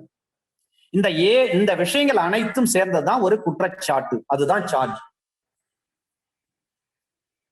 யார் மீது, எந்த சட்டத்தின் அடிப்படையில், அந்த சட்டத்தின் எந்த பிரிவின் அடிப்படையில் என்ன வகையான குற்றம் செய்தார் என்று சொல்லி, அந்த குற்றத்தினுடைய தன்மை என்ன என்று சொல்லி, அதற்கான தண்டனைகள் என்ன என்று சொல்லி, அது எந்த மொழியில் இருக்க வேண்டும், நீதிமன்ற மொழியில் எப்படி இருக்க வேண்டும் என்று சொல்லி, அவர் வந்து ஒருவேளை வழக்கமான குற்றவாளியாக இருக்கும் பட்சத்தில் அந்த ப்ரீவியஸ் விஷயங்களை, அந்த தேதி மாசத்தை மட்டும் குறிப்பிட்டிருந்தால் போதும். இதுதான் குற்றச்சாட்டு. இதுல இல்லுஸ்ட்ரேஷன்ஸ் கொடுத்திருக்காங்க, எடுத்துக்காட்டுகள்லாம் கொடுத்திருக்காங்க. அந்த எடுத்துக்காட்டுகளை பொறுத்தவரை ஏ என்ற ஒரு நபர் பி என்பவரை குத்தி கொலை செய்கிறார். ஏ மர்டர் பி. அவர் கொலை செய்கின்ற பொழுது ஏ என்பவர் என்ன பண்ண, பிரைவேட் டிஃபென்ஸ் எடுக்கலாம். Culpable homicide not amounting to murder. Homicide என்று சொன்னால் மனித கொலை. பெஸ்டிசைடு என்று சொன்னால் பூச்சிகளை கொலை செய்வது, அதான் பூச்சிக்கொல்லி. இன்ஃபான்டிசைடு என்று சொன்னால் குழந்தைகளை கொலை செய்வது, சிசு கொலை. CIDE சைடு என்று சொன்னால் கொலை என்று அர்த்தம். Pesticide, infanticide, homicide. இல்ல பெஸ்டிசைட் அவ்வளவு முக்கியத்துவம் கிடையாது. ஆனால் ஹோமிசைடு அதற்கு அடுத்தது இன்ஃபான்டிசைட் வெரி வெரி இம்பார்ட்டன்ட். இப்ப ஏ வந்து என்ன பண்றாரு, பி வந்து கொலை பண்றாரு. இப்ப கொலை பண்றப்ப ஏ மீது சார்ஜ். ஏ என்ன டிஃபென்ஸ் எடுக்கலாம்? அண்டர் செக்ஷன் 299ல சொல்லப்பட்டிருக்கக்கூடிய விஷயங்கள் ஏதாவது இருக்கிறதா என்று சொல்லி பார்க்க வேண்டும். 299ல என்ன சொல்றாங்க? 5 விஷயங்கள் சொல்லப்பட்டிருக்கு. அந்த 5 விஷயங்கள் சம்பந்தமாக விதிவிலக்குகள், சடன் அண்ட் கிரேவ் ப்ரொவோகேஷன் விதிவிலக்குகள், ஹீட் ஆஃப் பேஷன் விதிவிலக்குகள், இந்த மாதிரி விதிவிலக்குகள் ஏதேனும் சொல்லப்பட்டிருந்தால் அந்த விதிவிலக்குகளில் அவரால் செய்யப்பட்ட குற்றம் பொருந்தி வருகிறதா? அந்த 5 விதிவிலக்குகளில் ஏதாவது ஒன்றில் பொருந்தி வருகிறதா என்று சொல்லி பார்க்க வேண்டும். அதில் பொருந்தி வந்தால் 299ல ஐ மீன் கல்பபிள் ஹோமிசைடுன்னு சொல்லக்கூடிய 304ல வந்து அவருக்கு கன்விக்ஷன் கொடுப்பாங்க. பொருந்தி வரல அப்படின்னு சொன்னா அது மர்டர் அண்டர் செக்ஷன் 300. மர்டர்னா என்னன்னு சொல்லி ஐபிஎஸ்ல அண்டர் செக்ஷன் 300ல சொல்றாங்க. அதுக்கு தண்டனை, கொலைக்கான தண்டனை தான் அண்டர் செக்ஷன் 302 ஐபிசி. அப்ப 302ல அவரை கன்விக்ஷன் பண்ணுவாங்க. எக்ஸப்ஷன்ல வந்துச்சுன்னா அது 299 ஐ மீன் 304ல அவருக்கு தண்டனை கொடுப்பாங்க. 304 பார்ட் 2ல தண்டனை கொடுக்கலாம். ஏன்னா first limb, second limb, third லிம்ப்னு அங்க வகைப்படுத்தி வச்சிருக்காங்க. இதே இல்லுஸ்ட்ரேஷன் பில சொல்றாங்க, ஒரு ஒரு சுடு கருவி ஃபயர் இருக்கு. அதன் மூலமா ஏ என்ன பண்றாரு, பிக்கு வந்து ஒரு கொடுங்காயத்தை விளைவிக்கிறார். அண்டர் செக்ஷன் 326 படி கேஸ் போடுவாங்க. இது மாதிரியான குற்றத்திற்கு சொல்லப்பட்டு இந்த குற்றத்திற்கு, இது போன்ற குற்றத்திற்கு அண்டர் செக்ஷன் 335 படி அதுல சொல்லப்பட்டிருக்கின்ற விஷயத்தின்படி விதி விலக்குகள் பொருந்துகிறதா பொருந்தாதா என்று பார்க்க வேண்டும். 335வது செக்ஷன் அண்டர் செக்ஷன் 335ல சொல்லப்பட்டிருக்கக்கூடிய வகை முறைகளுக்கு பொருந்தவில்லை என்று சொன்னால் பொது விலக்குகள் இருக்கிறது, ஜெனரல் எக்ஸெப்ஷன்ஸ், அதற்கும் பொருந்தாது. அப்ப ஜெனரல் எக்ஸெப்ஷனுக்கும் பொருந்தாதுன்னு சொல்லிட்டு அதுல ஏதாவது சொல்லுவதை ஒமிட் பண்ற, ஒதுக்கி தள்ளிடு. 326 ஐபிசியை பொறுத்தவரை ரொம்ப கொடுமையான காயம். 326ல மிக முக்கியமான விஷயங்கள் கேள்வி கேட்கிறாங்கன்னு சொன்ன ஐபிசியை பொறுத்தவரை 326A கண்டிப்பா கேள்வி கேட்பதற்கு வாய்ப்பு உண்டு. ஏன்னா த்ரோவிங் ஆசிட் த்ரோ பண்றாங்க. ஒரு அமிலத்தை வந்து ஒரு மீது வீசி அவருக்கு காயம் ஏற்படுத்துறான்னு சொன்னா அண்டர் செக்ஷன் 326A ஆஃப் ஐபிசியின் படி கேஸ் போடுறாங்க. அதே சில பேர் என்ன பண்ணுவாங்க, அந்த ஆசிட வந்து வீசுவதற்கு அட்டெம்ப்ட் பண்ணிருப்பாங்க, முயற்சி செய்திருப்பார்கள். அப்ப முயற்சி செய்தாலும் குற்றம் தான். சில பேர் வாயால சொல்லுவாங்க, தொடர்ந்து இதே மாதிரி பேசிட்டே இருந்தேன்னா உன்னுடைய முகத்துல வந்து ஆசிட ஊத்திருவேன் அப்படின்னு சொல்லி சில பேர் பேசுவாங்க. அந்த மாதிரி வார்த்தைகளை சொன்னால் கூட அது மிரட்டுதல் தான், இன்டிமிடேஷன் தான். எனவே அந்த செக்ஷன் 326B ஆஃப் ஐபிசியின் படி வழக்கு பதிவு செய்யப்படும். முகத்துல ஆசிரியர் ஊத்துருவேன் அப்படின்னு சொல்லி ஒருத்தர் மிரட்டுறாருன்னு சொன்னா என்ன அர்த்தம், கிரிமினல் இன்டிமிடேஷன் அங்க வந்துருச்சு. அதனால 506 பார்ட் 1 ஐபிசில கேஸ் போடக்கூடாது, 326B ஐபிசியின் படி கேஸ் போடணும். அப்ப 326A எதை பற்றி பேசுகிறது, ஆசிட் த்ரோ. ஆசிட ஊத்துருவேன்னு சொன்னாங்கன்னா, ஆசிட ஊத்துருவேன்னு சொல்லி மிரட்டுறாங்கன்னு சொன்னா அந்த செக்ஷன் 326B. ஆசிட ஊத்திட்டாரு உடம்புல, அது முகத்திலேயோ கையிலேயோ காலிலேயோ ஊத்திட்டாரு சொன்னா 326A. 326Aக்கு மேஜர் பனிஷ்மெண்ட் தருவாங்க. சில நேரங்கள்ல காவல் நிலையத்துல போலீஸ் ஆபீசர்கிட்ட நம்ம ஒரு ரிப்போர்ட் கொடுக்குறேன்னு சொன்னா போலீஸ் ஆபீசர் அதை படிச்சு பார்த்துட்டு 506 பார்ட் 1 நான் கேஸ் போடுறேன்னு சொல்றாருன்னா நீங்க விலக்கி சொல்ல வேண்டும். இல்லைங்க சார், இது வந்து ஆசிட் வீசுறன்னு சொல்லி வாயால மிரட்டினாவே அண்டர் செக்ஷன் 326B ஆஃப் ஐபிசின் படி கேஸ் போடணும் சார். நீங்க 506 பார்ட் 1 போடாதீங்க சார். உங்களுக்கு சந்தேகம் இருந்தா கூட ஏபிபி சார் இருப்பாங்க, அவங்க கிட்ட கேளுங்க சார். அதன் பிறகு கேட்டுட்டு கூட நீங்க உங்க சுப்பீரியர் ஆபீசர்கிட்ட கேட்டுட்டு கூட நீங்க வந்து கேஸ் ஃபைல் பண்ணுங்க சார் அப்படின்ட்டு நாம ஒரு ஒரு ஒரு ஜென்டில்மேனா ஒரு ஹம்பிள்னஸா போலீஸ் ஆபீசர்கிட்ட எடுத்து சொல்லணும். அதை விட்டுட்டு போலீஸ் ஆபீசர் கிட்ட சண்டை போடக்கூடாது. அவங்க கிட்ட கொஞ்சம் அவங்க அந்த மாதிரி சொல்றாங்கன்னா பரவாயில்ல சார், இருந்தாலும் நம்ம தரப்பு விளக்கத்தை நம்ம பொறுமையா நிதானமா பொறுமையா எடுத்து சொன்னா போதும். போலீஸ் ஆபீசர் செய்வதற்கு தயாராக இருப்பாங்க. இந்த மாதிரி வாக்குவாதம் வர்றப்பதான் கொஞ்சம் மனசு கஷ்டம் வந்துடும். முடிஞ்ச வரலையும் 99.9% போலீஸ் ஆபீசர்கிட்டையும் சரி நீதிமன்றத்திடமும் சரி ரொம்ப ஒரு ஹம்பிளா நடந்துங்க சார். உங்களுக்கு எல்லா காரியங்களும் உங்களுக்கு பாசிட்டிவாவே நடக்கும் சார். முடியாத ஒரு விஷயத்த கூட ஒரு ஜட்ஜ் ஐயா நினைச்சாருன்னா, ஜட்ஜ் அம்மா நினைச்சாங்கன்னா ஏதாவது ஒரு காரணத்தை பயன்படுத்தி உங்க கேஸ்ல உங்களுக்கு விடுதலை தருவாங்க. காரணம் என்னன்னா, நீங்க நடந்துகிற நடவடிக்கையை பொறுத்து கோர்ட்டை பொறுத்த அவ்வளவு கண்ணியமா மதிக்கணும். உள்ள போறதுக்கு முன்னாடி ஒரு வணக்கம் செலுத்தணும். நீதிக்கு தலை வணங்குதல் என்று அர்த்தம். அதற்கு பெயர் நீதி தேவதையினுடைய பெயர் என்ன? அந்த சிலை இருக்கிறதுல ஸ்டாச்சு. அந்த நீதி தேவதையினுடைய பெயர் என்ன? நீதி தேவதையினுடைய பெயர் என்ன? இதுதான் கேள்வி. நீதி தேவதையினுடைய பெயர் தேமிஸ். THEMIS, தேமிஸ். இன்டர்வியூல இந்த கேள்வியும் கேட்டிருக்காங்க சார். அப்ப நீதிமன்றத்துக்குள்ளாக நாம் செல்லுகின்ற பொழுது தலை வணங்கி வணக்கம் செலுத்தி விட்டு உள்ள போகணும் சார். இதையெல்லாம் ஜட்ஜஸ் பார்ப்பாங்க. ஒரு விட்னஸ்னுடைய டெமனர் பாக்குறாங்க இல்லைங்களா? டெமனரைசேஷன் ஆஃப் விட்னஸ் பாக்குறாங்களா இல்லைங்களா? அந்த அக்யூஸ்ட் வந்து கோர்ட்ல எப்படி நடந்துக்கிறாரு, அதை போலதான் சார் நாமளும். நீங்க நல்லா பழகலாம் சார். ஜட்ஜை பொறுத்தவரை நம்ம கிட்ட ரொம்ப இன்ட்ரெஸ்டிங்கா இருப்பாங்க. நாம தான் அவங்கள வந்து சரியா பயன்படுத்திக்கணும். சில வழக்குகள்ல உண்மையிலே பெயில்ல விட முடியாத ஒரு கண்டிஷன் கூட இருக்கும். இருந்தாலும் நம்முடைய நடவடிக்கை, நம்ம பேசுகிற அந்த வார்த்தை தொனி, நம்ம நீதிமன்றத்தில் நாம நடந்துகிறத பொறுத்து ஜட்ஜ் ஐயாக்கு நம்ம பேர்ல, ஜட்ஜ் அம்மாவுக்கு நம்ம பேர்ல என்ன பண்ண ஒரு நல்ல அஃபெக்ஷன் வந்துடும்.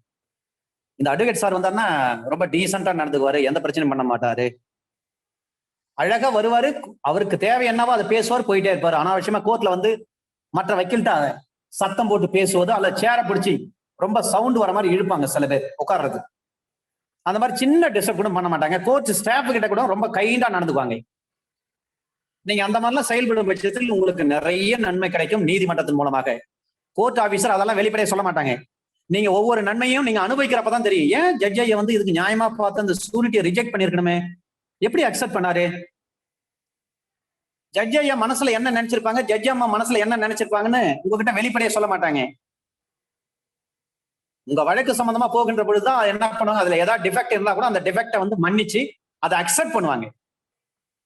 அதுக்கு காரணம் என்னன்னா நாம் நடந்து கொள்ளும் முறை. அதனால தயவு செய்து நீதிமன்றத்திலும் சரி போலீஸ் ஸ்டேஷன்லயும் சரி ரொம்ப கண்ணியமா நடந்துங்கன்னா, ஒரு முடியாத கேஸ் கூட சில நேரங்கள்ல நடக்கும். சில கேஸ் எல்லாம் பாத்தீங்கன்னா கவர்மெண்ட் வேலைக்கு செலக்ட் ஆயிருப்பான், போலீஸுக்கு செலக்ட் ஆயிருப்பாரு. அங்க ஏதாவது ஒரு பிரச்சனை நடந்திருக்கும். இந்த தம்பியை பிடிச்சிட்டு வந்து ஸ்டேஷன்ல உட்கார வச்சிருப்பாங்க. அல்லது இவர் கவர்மெண்ட்ல வேலை செஞ்சுட்டு இருப்பாரு, இவரை பிடிச்சிட்டு வந்து ஸ்டேஷன்ல உட்கார வச்சிருப்பாங்க. அக்யூஸ்ட் யாரும் கிடைக்கலாம், இவர் பேர்ல கேஸ் போடுற ஒரு முடிவுல போலீஸ் ஆபீசர் இருப்பாங்க. அந்த நேரத்தில் நாம நல்லா பழக்கப்பட்டு நாம போனோம்னா, நாம ஸ்டேஷன் போயிட்டு, சார் கவர்மெண்ட்ல வேலை செய்யறாரு பாவம், நீங்க கேஸ் போட்டு ரிமாண்ட் பண்ணீங்கன்னா அவர் வேலையே போயிடுங்க, கொஞ்சம் எதை ஒரு பெரிய மனசு பண்ணுங்க அப்படின்னு சொல்லி நீங்க ரெக்யூஸ்டா அந்த மாதிரி பேசி பாருங்க.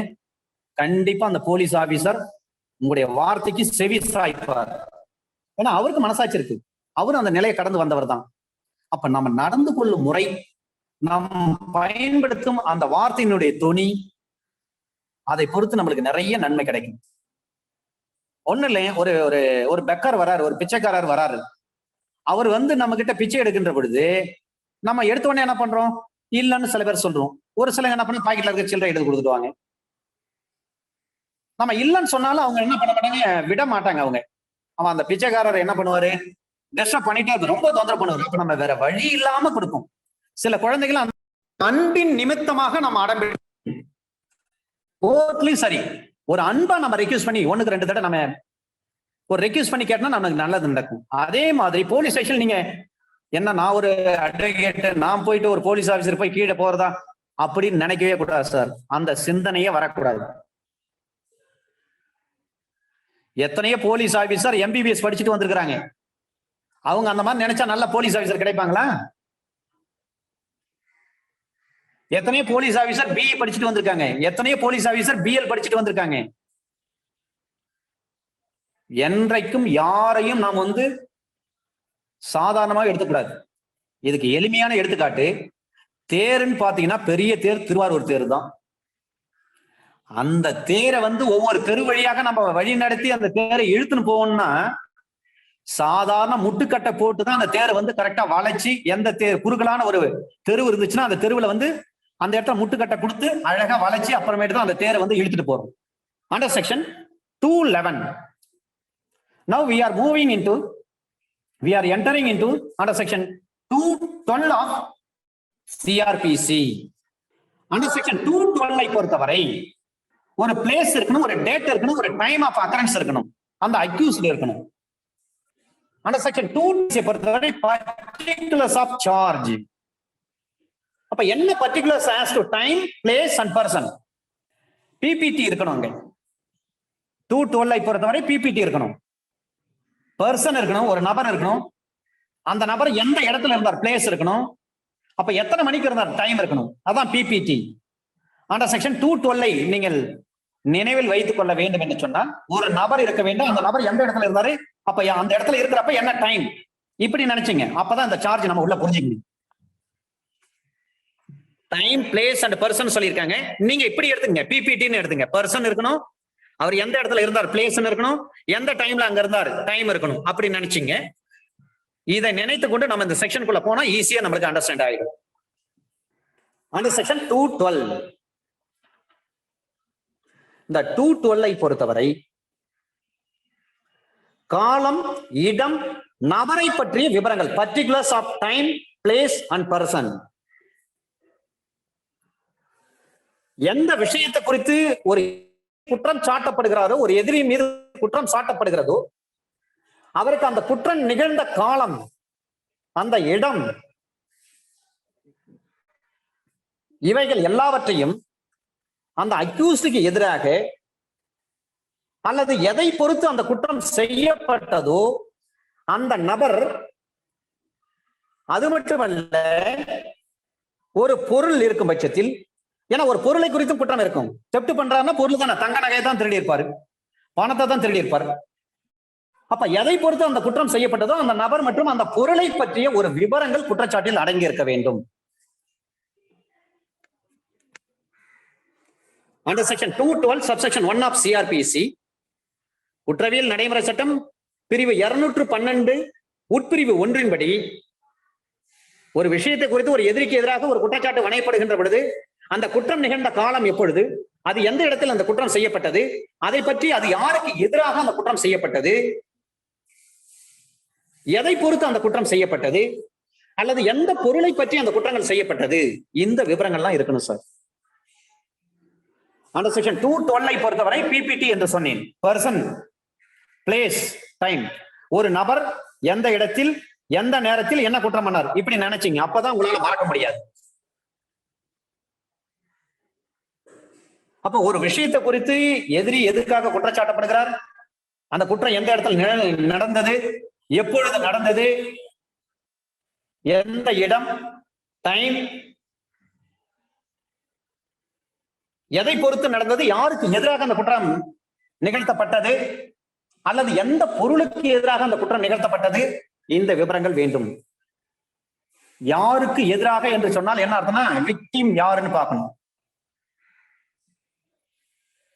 இதுதான் அண்டர் செக்ஷன் 212 சப்செக்ஷன் 1. சப்செக்ஷன் 2ல சொல்றாங்க சார், ஒரு நம்பிக்கை மோசடி குற்றமோ அல்லது பணம் சம்பந்தமான குற்றமோ, நம்பிக்கை மோசடி பணம் எதுன்னு சொன்னா 403, 406, 477A IPC உங்களுக்கு நினைவில் வர வேண்டும். ஒரு கோஆபரேட்டிவ் பேங்க்ல ஒரு செக்ரட்டரி இருக்காரு, பணத்தை கையாடல் பண்ணிட்டாரு. அப்ப ஐபிஎஸ்ல எந்த செக்ஷன்ல கேஸ் போட முடியும்? ஏன்னா அவர் வந்து ஒரு கோஆபரேட்டிவ் செக்ரட்டரி, அவர் வந்து ஒரு குற்றம் பண்ணிட்டார். அப்ப ஐபிஎஸ்ல எந்த செக்ஷன்ல அவர் மீது வந்து குற்றம் சுமத்த முடியும்? யாரா சொல்ல முடியுங்களா சார்? ஏன்னா இதெல்லாம் வந்து நம்மளுக்கு பிராக்டிக்கலான ஒரு விஷயம். ஒரு கூட்டுறவு வங்கி தலைவர் அல்லது கூட்டுறவு வங்கி செயலாளர் அந்த கோஆபரேட்டிவ் சொசைட்டில பணத்தை கையாடல் பண்ணிட்டார். அப்ப எந்த செக்ஷன்ல அவர் மீது வந்து வழக்கு போட முடியும்? வழக்கு எந்த சட்டப்பிரிவின் கீழ் பதிவு செய்ய முடியும்? இப்ப 409 எதை பற்றி பேசுகிறது? அதை நாம் தெரிந்து கொள்ள வேண்டும். ஒரு கல்லாப்பெட்டியில பெட்டிகள்ல வந்து ஒருத்தர் வந்து உட்கார வச்சுட்டு போறோம். அப்ப அவரு என்ன பண்றாரு? அந்த கல்லாவில இருக்கக்கூடிய பணத்தை எடுத்துட்டாரு. அப்ப கல்லாவில இருக்கக்கூடிய பணத்தை எடுத்துட்டாருன்னா எந்த செக்ஷன்ல நம்ம கேஸ் பண்ணணும்? 406 கிரிமினல் பிரீச் ஆஃப் ட்ரஸ்ட். அவரை நம்பி அவரை ஒப்படைச்சிட்டு போறோம், அவர் வந்து கையெழுத்து பண்ணிட்டார் 406. அதே போலவே 403ல வந்து என்ன விஷயங்கள் சொல்லப்பட்டிருக்குன்னு சொன்னா, criminal misappropriation, dishonest misappropriation of property. ஒரு சொத்தை வந்து நேர்மையற்ற முறையில கையாடல் பண்ணிட்டார். 403, 406, 409, 477A ஐபிசில அண்டர் செக்ஷன் 403, 406, 407, 406, 409, 403, 406, 409. அதன் பிறகு 477 கேபிட்டல் ஏ. இதையெல்லாம் மறக்காதீங்க சார். Under section 212. இந்த 212 பொறுத்தவரை ஒரு நம்பிக்கை மோசடி குற்றமோ, நம்பிக்கை மோசடினா எதுங்க? 403. ஒரு பணம் அல்லது அசையும் பொருளை நேர்மையற்ற வகையில் கையாடல் செய்வது. அப்ப அதை பற்றி வந்து முழு விஷயமும் தெரியல. சரி, இப்ப நீங்க வந்து ஜுடிஷியல் மேஜிஸ்ட்ரேட், கண்டிப்பா நீங்க எல்லாம் ஜுடிஷியல் மேஜிஸ்ட்ரேட்டா வருவீங்க, அல்லது ஏபிபியா வருவீங்க, அல்லது டிஜேவா வருவீங்க. அதுல நம்பிக்கை நிறைய இருக்கு. ஒருத்தவங்க ஒரு வீடை பூட்டிட்டு டூர் போறாங்க, ஒரு 10 நாள் டூர், ஒரு இன்டர்நேஷனல் டூரோ இல்ல ஒரு ஆல் இண்டியா டூரோ போயிட்டு வராங்க. இதுக்கு இடையில அந்த வீடு வந்து அந்த வீட்டினுடைய பூட்டு உடைக்கப்பட்டிருக்கிறது, பீரோ உடைக்கப்பட்டிருக்கிறது, அங்கே உள்ளே இருந்த வீட்டின் உள்ளே இருந்த பொருட்கள் திருடப்பட்டிருக்கிறது, பணங்கள், நகைகள், என்னென்ன பொருட்களும் முக்கியமான பொருட்கள் வந்து திருடி இருக்காங்க. ஆனா இவங்க 1/1/2020 டூர் போறாங்க, 10/1/2020 வீட்டுக்கு திரும்பி வராங்க. இந்த நேரத்துல நாங்க இந்த மாதிரி வீடை பூட்டிட்டு வந்து டூர் போயிருந்தோம், எங்க வீட்டை வந்து உடைச்சிட்டு யாரோ உள்ள இருந்த பணம், பொருள், நகையெல்லாம் எடுத்துட்டு போயிட்டாங்க. எனவே இவற்றை கண்டுபிடித்து நடவடிக்கை எடுத்து அந்த பொருளை மீட்டு தருமாறு கேட்டுக்கொள்கிறேன் அப்படின்னு சொல்லிட்டு காவல் நிலையத்துல போயிட்டு நீங்க ஒரு ரிப்போர்ட் கொடுக்குறீங்க. அந்த நேரத்துல அண்டர் செக்ஷன் 212 சப்செக்ஷன் 1 படி டைம் வருமா? அந்த இடத்துல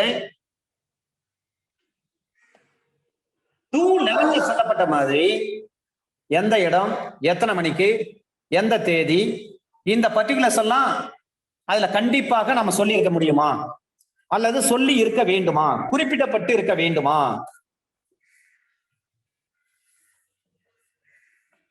வீடை பூட்டிட்டு நாங்க ஊருக்கு போயிட்டோம் சார், அடுத்த நாள் வந்து பாக்குறேன் வீடை உடைச்சிருக்கு, அல்லது காலையில வீடை பூட்டிட்டு நாங்க ஊருக்கு போறோம், ஈவினிங் வரோம், நாங்க ஒரு டெத்துக்கோ அல்லது ஒரு நல்ல காரியத்துக்கோ ஒரு திருமணத்துக்கோ நாங்க போயிட்டு வரோம், வீடு உடைக்கப்பட்ட பொருள் திருடப்பட்டு இருக்கிறது.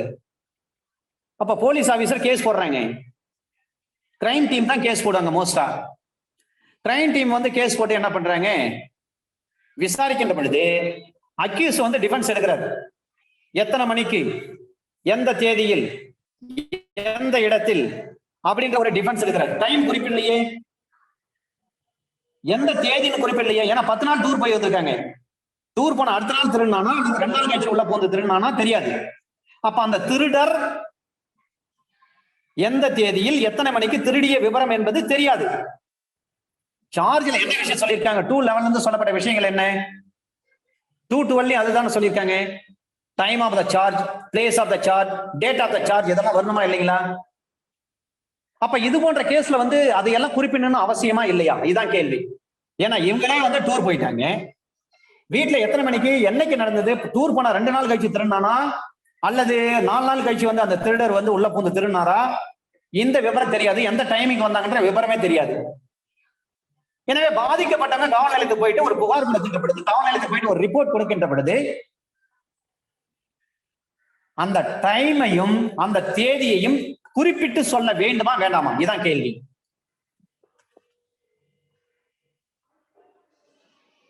மகாலட்சுமி மேடம் சொல்லுங்க மேடம். சார் எந்த இப்போ 1-1 சொன்னீங்க சார், 1-1 ல இருந்து 10-1 வரைக்கும் பிட்வீன் டேஸ் போடலாம் சார். இந்த டேட் இந்த டைம்னு சொல்ல முடியாதுங்க சார். Very good. ஏன் சொல்ல முடியாது, அதான் கேள்வி. சார் பிட்வீன் அவங்களுக்கே தெரியாது இல்ல சார் எந்த டேட்னு. 1-1 ல இருந்து அவங்க கிளம்பி இருக்காங்க, 1-10க்கு நீங்க ரிட்டர்ன் வந்திருக்காங்கன்னு சொல்லியிருக்கீங்க. அப்ப அந்த பிட்வீன் டேஸ வந்து போடலாம் சார். பர்டிகுலரா இந்த டேட் இந்த டைம்னு போட வேண்டிய அவசியம் கிடையாது சார். அதத்தான் சார் இங்க சொல்றாங்க. அண்டர் செக்ஷன் 212 சப்செக்ஷன் 2 ஆஃப் சிஆர்பிசியின் படி ஒரு நம்பிக்கை மோசடி குற்றமோ அல்லது பணம் சம்பந்தமான குற்றமோ அல்லது வேறு ஏதாவது அசையும் பொருள் சம்பந்தமான குற்றமோ அதை நேர்மையற்ற வழியில் கையாடிய குற்றமாக இருக்கின்ற பொழுது அந்த பொருளை பொறுத்து அந்த குற்றம் செய்ததாக சொல்லப்படுகிறதோ அந்த தொகை, மொத்த தொகையை குறிப்பிடுவது அல்லது பொருளாக இருக்கும், ஒரு தொகையாக இருக்கும், எது வேணாலும் இருக்கட்டும், அந்த தேதிகளை குறிப்பிடுவதும் போதுமானதாக இருந்தால் சொல்லலாம். எக்ஸாக்டா தெரிஞ்சா சொல்லலாம். இல்லனா குற்றச்சாட்டு வணையப்பட்டு 219 படி ஒரு குற்றத்தை செய்ததாக குற்றச்சாட்டப்பட்ட ஒரு குற்றத்தை செய்ததாகவே குற்றம் சாட்டப்படுகிறது என்று சொன்னால் அது குற்றம்தான் என்று சொல்லி அதை பொருள் கொள்ள வேண்டும். ஒரு கல்லாவில இருந்து ஓனர் என்ன பண்ணிருப்பாரு, இந்த உரக்கடையை பார்த்துக்கன்னு சொல்லி விட்டுட்டு போவாரு. ஓனர் காலையில ஒரு 11 மணிக்கு அவர்கிட்ட ஒப்படைச்சிட்டு போவாரு. ஒரு ஈவினிங் 3 மணிக்கு வராரு. இந்த இடைப்பட்ட காலத்துல எவ்வளவு பொருள் விற்பனை ஆச்சு, எவ்வளவு பணம் அந்த கல்லாவில இருந்த விவரம் வந்து அந்த ஓனருக்கு தெரியாது. அப்ப ஓனர் வந்து இவ்வளவு பணம் திருடு போச்சுன்னு குறிப்பா சொல்ல முடியுமா? முடியாது. கல்லாவில இருந்து பணம் திருடு போச்சு, அதுதான். அதே போல நாங்க வீட்டை போட்டிட்டு ஊருக்கு போயிட்டோம். 4 நாள் கழிச்சு வந்து பார்த்தா எங்க வீடு உடைக்கப்பட்டிருக்கு, பீரோ உடைக்கப்பட்டிருக்கு, அதுல இருந்த பணம், பொருள், நகை எல்லாம் திருடப்பட்டிருக்கு. அது எவ்வளவுன்னு என்னால வந்து கரெக்டா சொல்ல முடியாது. பிறகுதான் கணக்கு பார்த்து நம்ம சொல்ல முடியும், அது அடுத்த கட்ட விஷயம். அந்த நேரத்துல அது எல்லாம் கணக்கில் எடுத்துக்காதீங்க சார். ஒரு நம்பிக்கை மோசடி குற்றமா அல்லது பணம் அல்லது வேறு ஏதாவது அசையும் பொருள் அதை யாராவது கிரிமினல் மிஸ் அப்ரோப்ரியேஷன் பண்ணிருக்காங்க, டிஸ்ஆனஸ்ட்லி நேர்மையற்ற வகையில் கையாடிய குற்றமாக இருக்கும் பட்சத்தில் அந்த குற்றத்தை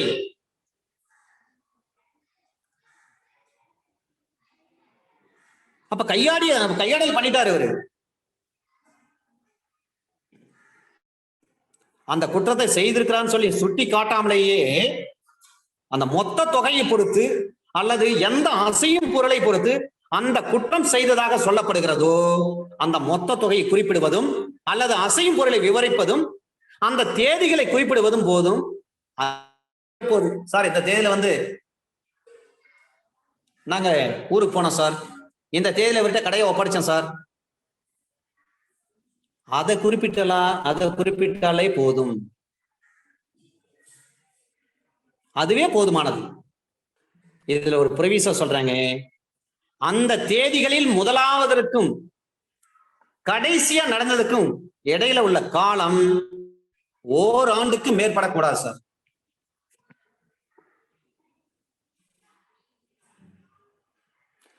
ஒரு வருஷத்துக்குள்ளாக இருக்க வேண்டும். provided that the time include between the first and last of such dates shall not exceed 1 year. ஒரு வருஷத்தை தாண்டி இருக்கக்கூடாது. இதுதான் அந்த டைம்.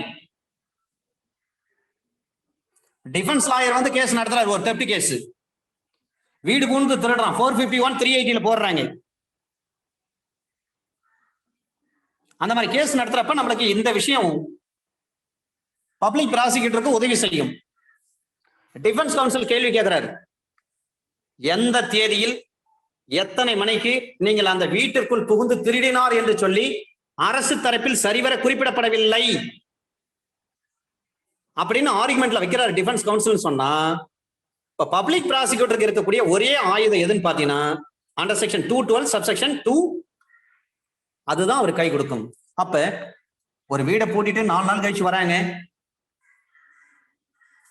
எப்ப எந்த தேதி எத்தனை மணிக்கு அந்த குற்றம் நடந்ததுன்னு அவங்களுக்கு எப்படி தெரியும்? ஆனா குற்றம் நடந்திருக்கு. அதை குறிப்பிட்டு சொல்ல வேண்டிய அவசியம் கிடையாது சார், ஒரே லைன்ல சொன்னா. சரிங்க. இப்ப அண்டர் செக்ஷன் 212 சப்செக்ஷன் 2 பொறுத்தவரை இந்த 212 வந்து எதுக்கு பொருந்தும்? அது ஒரு கேள்வி. ஒரு நம்பிக்கை மோசடி, ஒரு குற்றம், ஒரு கையாடல், இது ரெண்டுக்கும் அண்டர் செக்ஷன் 212 சிஆர்பிசி பொருந்தாது. இது பழைய case 1939 MWN. MWN Madras weekly notes 608 criminal 64. நம்பிக்கை மோசடி கையாடலுக்கு இது பொருந்தாது. ஒரு கல்லாவளை உட்கார வச்சுட்டு கையாடல் பண்ணிட்டாரு, ஒரு பொருளை அவர்கிட்ட நம்பி ஒப்படைக்கிற அதை மோசடி பண்ணிட்டாரு. இந்த 2 சட்டப்பிரிவுக்கும் அண்டர் செக்ஷன் 212 சிஆர்பிசி பொருந்தாது. 1939 MWN Madras weekly notes 608 criminal 64. 1939 MWN 608 criminal 34. இந்த வழக்குல தான் சொல்றாங்க நம்பிக்கை மோசடிக்கும் கையாடலுக்கும் அண்டர் செக்ஷன் 212 பொருந்தாது. ஆனால் பணத்தை கொடுத்து அதுல நம்பிக்கை மோசடி ஏற்படுது பாருங்க. பொருள்கள் நம்பிக்கை மோசடி கையாடலுக்கு தான் இது பொருந்தாது. இது எப்படி கிளாசிஃபை பண்ணிருக்காங்க பாருங்க. பழைய ஜட்ஜ்மெண்ட் என்ன சொல்றாங்கன்னா, ஒரு பொருள் சம்பந்தமா நம்பிக்கை மோசடி பண்றாங்க அல்லது கையாடல் பண்றாங்கன்னா அது பொருந்தாது. ஆனால் பண நம்பிக்கை மோசடி அல்லது கையாடலுக்கு இந்த பிரிவு பொருந்தும்.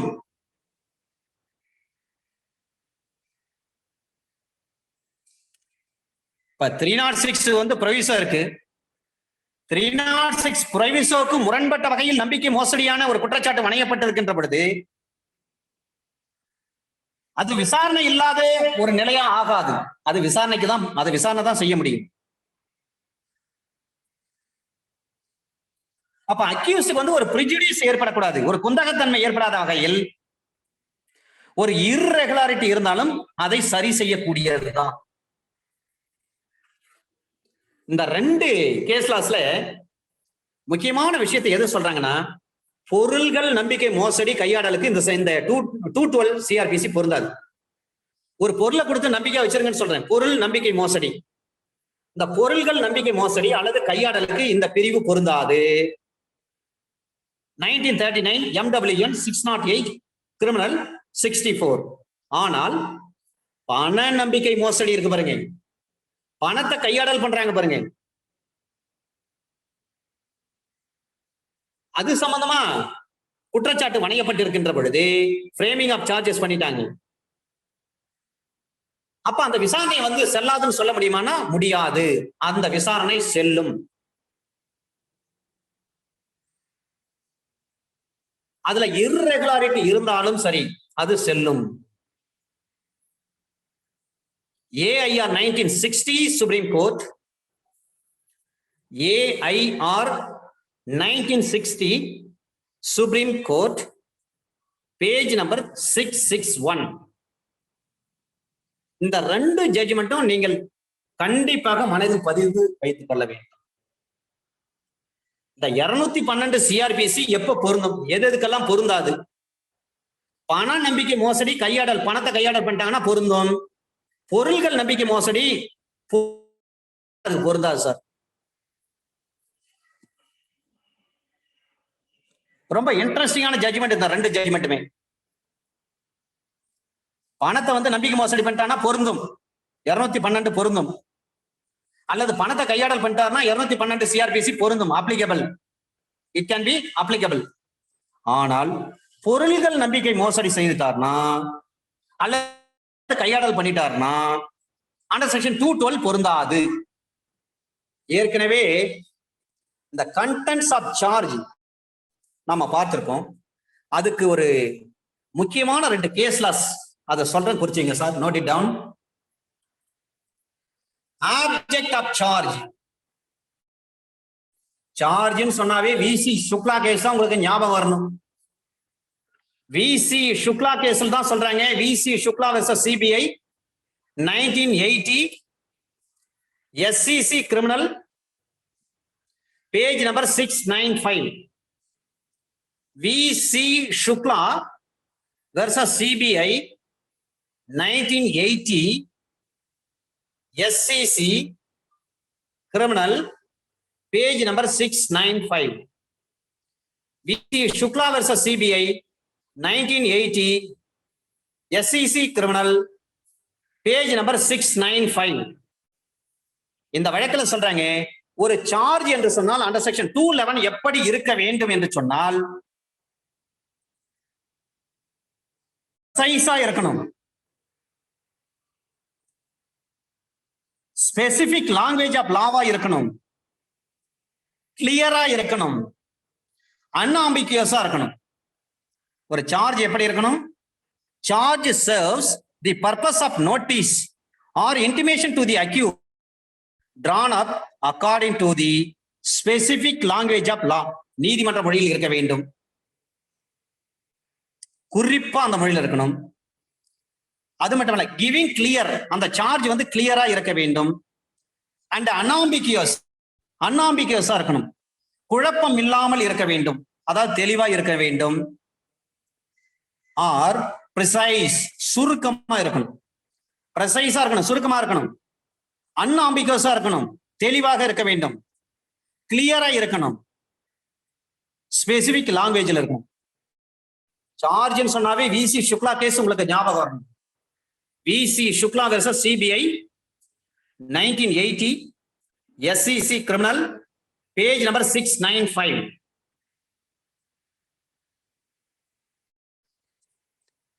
ஒரு சார்ஜ் இருக்குன்னு சொன்னா அந்த சார்ஜுக்கு என்னென்ன ரிக்வயர்மெண்ட் தேவை? Specificity of charge, an important requirement. இதை சொன்ன வழக்கு BN ஸ்ரீகாந்தியா, BN ஸ்ரீகாந்தியா, அவருடைய இனிஷியல் வந்து AB வருது பாருங்க, BN Srikantiah, SRI KANTIAH, BN Srikantiah versus state of Mysore.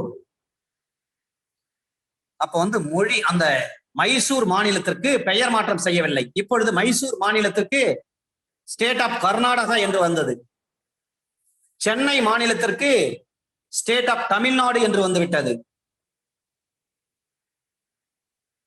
அதை போல பம்பாய்க்கு மும்பை என்று வந்துவிட்டது. கல்கத்தாவுக்கு கொல்கத்தா என்று வந்துவிட்டது. ஸ்டேட் ஆஃப் பாம்பே என்பது இன்றைக்கு மகாராஷ்டிரா என்று வந்துவிட்டது.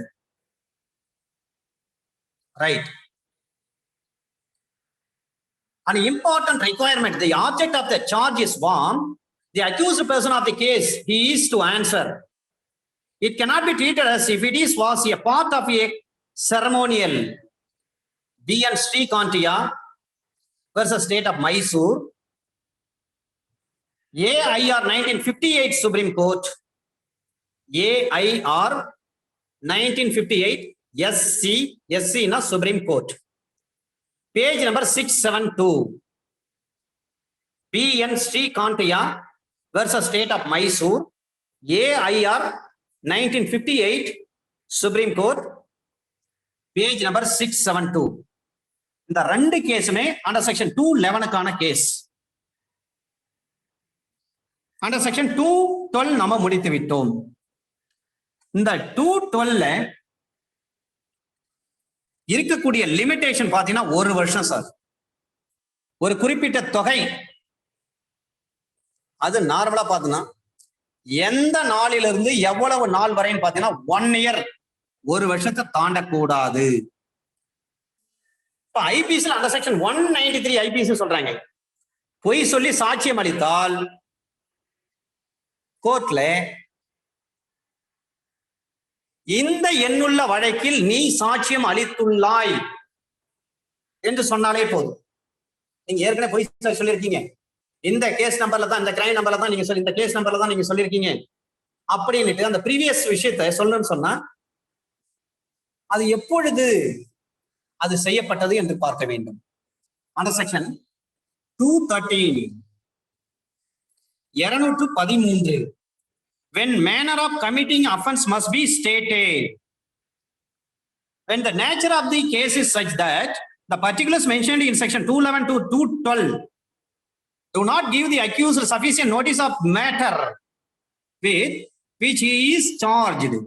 The charge shall also contain such particulars of the manner in which the charge, the alleged offense was committed as will be sufficient for the purpose. ஒரு குற்றம் எந்த முறையில் செய்யப்பட்டது என்பதே எப்பொழுது எடுத்துரைக்க வேண்டும். When manner of committing offense must be stated.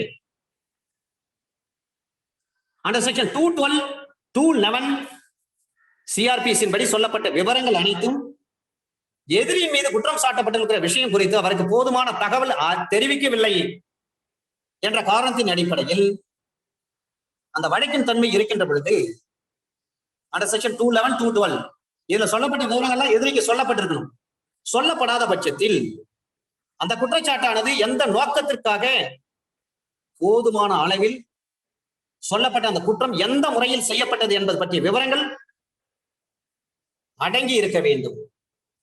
211ல சொல்லப்பட்ட விஷயங்களை ஃபாலோ பண்ணல, 212ல சொல்லப்பட்ட விஷயங்களை ஃபாலோ பண்ணல. இப்ப 211லயும் 212லயும் சொல்லப்பட்ட விவரங்கள் எல்லாமே எதிரியின் மீது குற்றம் சாட்டப்பட்டிருக்கிற விஷயத்தை குறித்து அவருக்கு போதுமான தகவலை தெரிவிக்காத பட்சத்தில், தெரிவிக்கவில்லை என்பதற்காக அந்த வழக்கினுடைய தன்மை இருக்கின்ற பொழுது அந்த குற்றச்சாட்டானது எந்த நோக்கத்திற்கு போதுமான அளவில் சொல்லப்பட்ட குற்றம் எந்த முறையில் செய்யப்பட்டது என்பது பற்றிய விவரங்கள் இருந்தாலே போதும். நீங்க இந்த முறையில் தான் அந்த அஃபென்ஸ் வந்து பண்ணிருக்கீங்க அப்படின்னு சொன்னாவே போதும். அப்ப 211, 212ல சொல்லப்பட்ட விவரங்கள் இல்லாத பட்சத்தில் நீங்க இந்த விஷயத்தின் அடிப்படையில் தான் நீங்க இந்த குற்றத்தை பண்ணிருக்கீங்கன்னு சொல்றாங்க, இந்த முறையில் தான் நீங்கள் இந்த குற்றத்தை செய்திருக்கிறீர்கள் என்று சொல்லப்படுகிறது என்று சொன்னால் அதுவே போதும். இதுதான் மேனர் ஆஃப் அக்கரன்ஸ். இதுல எடுத்துக்காட்டெல்லாம் சொல்றேங்க. ஒரு குறிப்பிட்ட நேரத்துல ஒரு இடத்துல வந்து ஒரு குறிப்பிட்ட பொருளை திருநதா வழக்கு, ஏன் மீது கேஸ் போடுறாங்க. நீங்க இந்த தேதி, இந்த மாசம், இந்த வருஷம், இந்த இடத்துல நீங்க இந்த பொருளை வந்து திருநதா சொல்லி உங்க மேல வந்து குற்றச்சாட்டு சுமத்தப்பட்டிருக்குன்னு சொல்றாங்க. அந்த திருட்டு குற்றம் எந்த முறையில் செய்யப்பட்டது என்பதை அந்த குற்றச்சாட்டு விவரிக்க தேவையில்லை.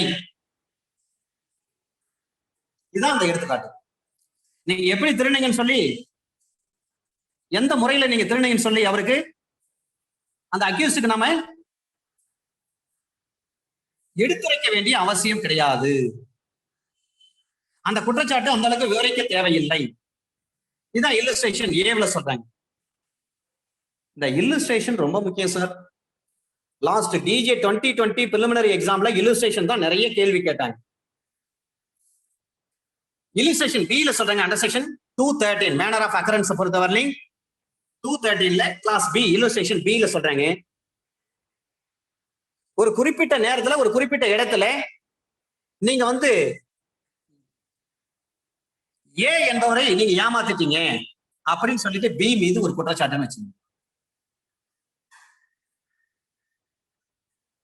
அப்ப ஏவை எந்த முறையில வந்து B ஏமாற்றினார் என்று அந்த குற்றச்சாட்டு விவரமாக சொல்லப்பட்டிருக்க வேண்டும். ஏ வந்து B ஏமாத்திட்டார், பணம் வாங்கிட்டு ஏதோ ஏமாத்திட்டார். அப்ப எந்த முறையில நீங்க பணத்தை வாங்கிட்டு பொருளை வாங்கிட்டு ஏமாத்துனீங்கன்னு சொல்லி அந்த விவரங்கள்லாம் சொல்லப்பட்டிருக்க வேண்டும். Illustration B. இல்லஸ்ட்ரேஷன் C ல சொல்றாங்க, ஒரு குறிப்பிட்ட நேரத்துல நீங்க ஒரு குறிப்பிட்ட இடத்துல பொய் சாட்சியம் சொல்லியிருக்கீங்க அப்படின்னு சொல்லிட்டு ஏ மீது வந்து ஒரு குற்றம் சுமத்தப்படுகின்ற பொழுது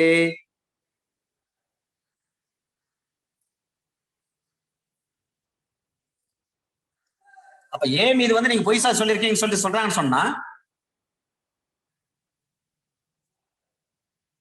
அந்த ஏவால் தரப்பட்ட அந்த சாட்சியத்தில் எந்த பகுதி பொய்யானதுன்னு சொல்லி சொல்லப்படுகிறதோ அந்த பகுதியினுடைய விவரங்கள் குற்றச்சாட்டில் இருக்க வேண்டும்.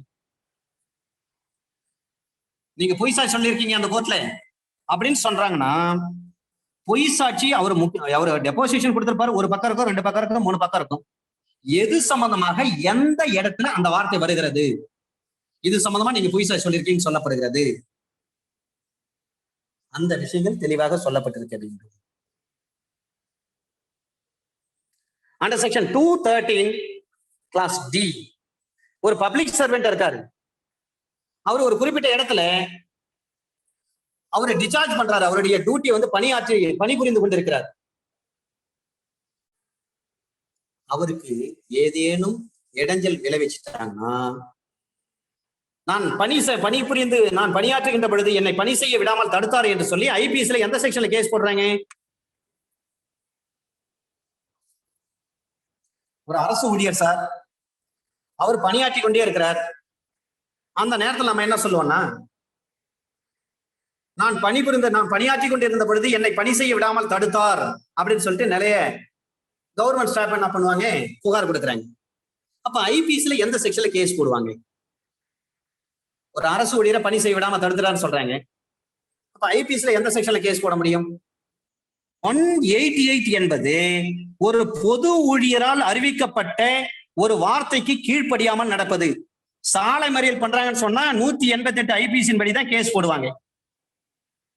ஏன்னா போலீஸ் ஆஃபீஸர் வந்து சொல்றாங்க, சாலை வந்து மறிக்க கூடாது, மறிச்சீங்கன்னா குற்றம்னு சொல்றாங்க. அதை மீறி சாலை மறியல் பண்ணிட்டாங்கன்னா அண்டர் செக்ஷன் 188 ஐபிஎஸ்ஸின் படி 188 ஈதாசா பிரிவு 188 படி கேஸ் போடுறாங்க. நான் சொல்றது என்னன்னா, ஒரு பொது ஊழியர் இருக்கிறார், while he is discharging his duty, அப்ப பொது ஊழியரை பணி செய்ய விடாமல் தடுத்துன்னு சொல்றாங்க. அப்ப எந்த செக்ஷன்ல கேஸ் போடுவாங்க? 23ல சில பேர் என்ன பண்ணுவாங்க, ஒரு குடிசைகளை அகற்ற சொல்லி உத்தரவு போட்டிருப்பாங்க. குடிசை அகற்றதுக்கு ஜேசிபி எந்திரத்தை எடுத்துட்டு வந்திருப்பாரு அந்த பிடிஓ அல்லது யாராவது ஒரு ஆபீசர், கவர்மெண்ட் ஆபீசர். அப்ப அந்த ஜேசிபி எந்திரத்தை வந்து நம்ம தடுக்கிறது, அந்த அதிகாரிகளை நம்ம என்ன பண்றோம், சில நேரங்கள்ல நெட்டி தள்ளிடுவாங்க. அப்ப அவர் என்ன கம்ப்ளைண்ட் கொடுப்பாரு, நாங்க வந்து இந்த மாதிரி பொது பணி ஆற்றுகின்ற பொழுது இவர் வந்து பிரச்சனை பண்ணி எங்களை அடிச்சுட்டாரு, தாக்கிட்டாருன்னு சொல்றாங்க. அப்ப அண்டர் செக்ஷன் 353 படிதான் கேஸ் போடுறாங்க. இந்த 353க்கும் 186க்கும் என்ன மேஜர் வித்தியாசம்? ஐபிசில 353க்கும் 186க்கும் என்ன மேஜர் டிஃபரன்ஸ்? அதை நாம் தெரிந்து கொள்ள வேண்டும். அங்க 3 மாசம் தண்டனை, இங்க 2 வருஷம் தண்டனை. அங்க சிம்பிள் இம்ப்ரூவ்மெண்ட் 500 ரூபாய் ஃபைனு, இங்க ரெகுலஸ். அங்க அசால்ட் இருக்காது, இங்க அசால்ட் இருக்கும். அசால்ட்னா தாக்க முனைதல், பேட்டரி என்று சொன்னால் தாக்குதல் அர்த்தம். ஆனா நம்ம நார்மலா என்ன பண்றோம், அசால்ட் கேஸ்ன்னு சொல்லுவோம். லா கார்ட்ஸ்ல தெளிவா சொல்லப்பட்டிருக்கிறது, பேட்டரி என்று சொன்னால் தான் தாக்குதல், அசால்ட் என்று சொன்னால் தாக்க முனைதல். இருந்தாலும் நம்ம வசதிக்கு நம்ம அசால்ட்னு சொல்றோம். 186க்கும் 353க்கும் உள்ள வித்தியாசம் அதுதான். இங்க 2 வருஷம் இம்ப்ரெசன்மெண்ட், அங்க 3 மாசம் தான். அங்க நார்மலா தடுப்பது, இங்க வந்து அந்த கவர்மெண்ட் ஸ்டாஃப் வந்து நம்ம அடிக்க முற்படுவது அல்லது அவரை தாக்குவது. மோஸ்டா பாத்தீங்கன்னா 186ல கேஸ் போடவே மாட்டாங்க சார். நீங்க வாயால போயிட்டு பேசுவோம்னா சரி, ஒரு இபி ஆபீஸ் போறீங்க, என்னங்க அவர் வந்து கணக்கு எடுத்துருவோம், தப்பா கணக்கு எடுத்திருக்காரு, நார்மலா எங்க வீட்டுக்கு வந்து 200 ரூபா தான் கரண்ட் பில் வரும், இவர் என்னங்க 700 ரூபா போட்டிருக்காரு, வாயால தான் போயிட்டு பேசிட்டு வந்திருப்பாரு. உடனே அங்க இருக்கிற ஜே என்ன பண்ணுவாங்க, போலீஸ் ஸ்டேஷன்ல ஒரு கம்ப்ளைண்ட் கொடுத்திருப்பாங்க, போலீஸ் ஸ்டேஷன்ல ஒரு ரிப்போர்ட் கொடுத்திருப்பாங்க, எங்களை வந்து மிரட்டுறாரு. இப்ப போலீஸ் ஆபீசர் என்ன பண்ணுவாங்க, 353ல தான் கேஸ் போடுவாங்க. 186ல மோஸ்டா கேஸ் போட்டதா நான் பார்க்கல.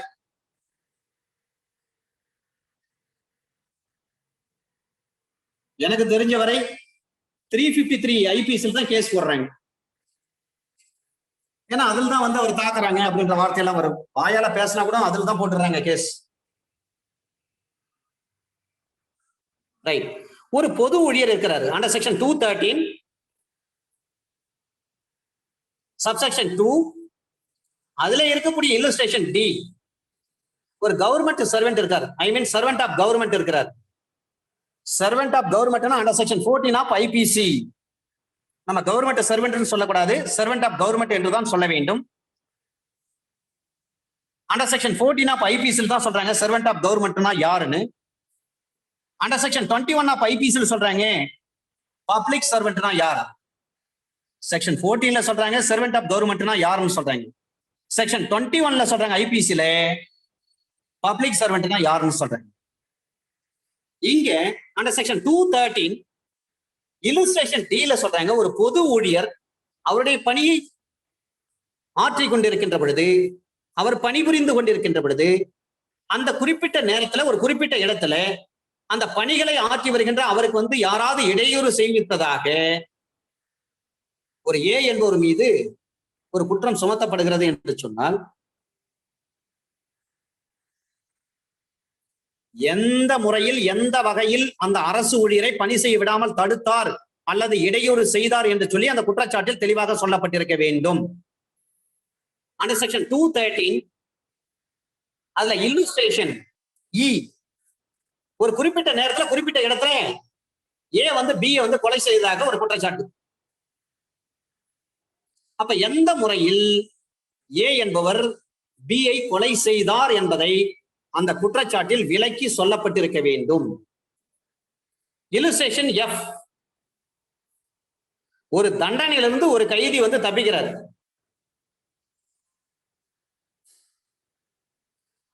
அப்படி இல்லைன்னா சட்டத்துல சொல்லப்பட்டிருக்கக்கூடிய அந்த கட்டுப்பாடுகளுக்கு மீறி, சட்டத்தில் சொல்லப்பட்டிருக்கக்கூடிய உத்தரவுகளை மீறி செயல்படுகிறார். ஐ மீன் கீழ்ப்படியவில்லை, சட்டத்தை கீழ்ப்படியவில்லை.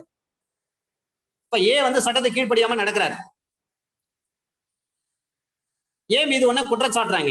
அந்த குற்றச்சாட்டுக்குள்ளான எந்த விதத்தில் அவர் கீழ்ப்படியவில்லை, அவர் எந்த சட்டத்தின்படி அந்த கீழ்ப்படியாம இருந்து விட்டார், மீறப்பட்டார் என்று சொல்லி அந்த குற்றச்சாட்டில் சொல்லப்பட்டிருக்க வேண்டும். எடுத்துக்காட்டு 188 ஐபிசி. அண்டர் செக்ஷன் 188 ஐபிசி சாலை மறியல் பண்றாங்க.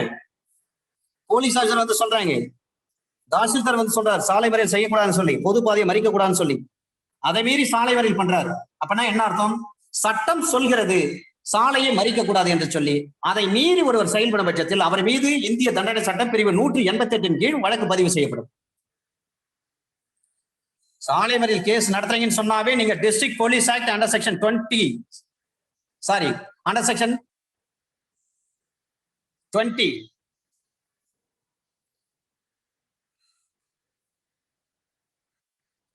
Under section 30 under section 30 subsection 2 of district police act உங்கள் நினைவில் வர வேண்டும். அது எக்ஸிஸ்டிங்கா இருக்கா இல்லையான்னு பாருங்க. நீங்க நார்மலா போலீஸ் ஆஃபீஸர் அது சேர்த்து போட்டுருவாங்க. District police act under section 30 subsection 2 of district police ஆக்ட்னு அதையும் சேர்த்து போட்டுருவாங்க. சார்ஜ் ஷீட்ல அந்த வார்த்தை வந்திருக்கும். 161 ஸ்டேட்மெண்ட்ல அந்த வார்த்தை வந்திருக்கும்.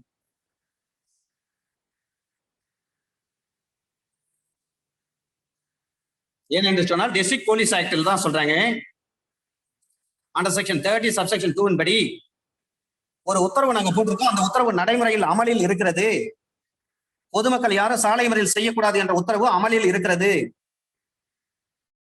என்று சொல்லி district police act under section 30 subsection 2வில் சொல்லப்பட்ட விவரங்கள் நடைமுறையில் இருக்கிறது. அந்த வார்த்தை வருதா இல்லையான்னு பாருங்க.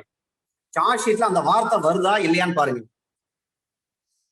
அந்த வார்த்தை வரலன்னா கேஸ் அகிட்டல். அந்த வார்த்தை வந்தா எப்போ நீங்க இதை இம்போஸ் பண்ணீங்க அந்த கேள்வி கேட்கணும் ஐஓ கிட்ட. இந்த வழக்குக்காக under section 30 subsection 2 of district police act is in force அப்படின்னு நீங்க சொல்றீங்க, அது பொய்யுங்க அப்படின்னு சொல்லி நம்ம சஜஷன் போடணும்.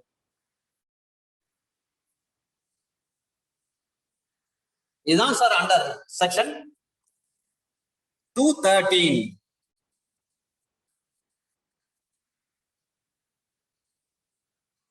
ஃப்ரெண்ட்ஸ் கண்டினியூ பண்ணலாங்களா? மணி 1 இதெல்லாம் கொஞ்சம் டீப்பா படிக்கணும் சார். ஏன்னா நீங்க ஜுடிஷியல் ஆபீசரா மேல டைஸ்ல உட்கார போறீங்க. கண்டிப்பா சார்ஜை பத்தி தெளிவா நீங்க தெரிஞ்சிருக்கணும்.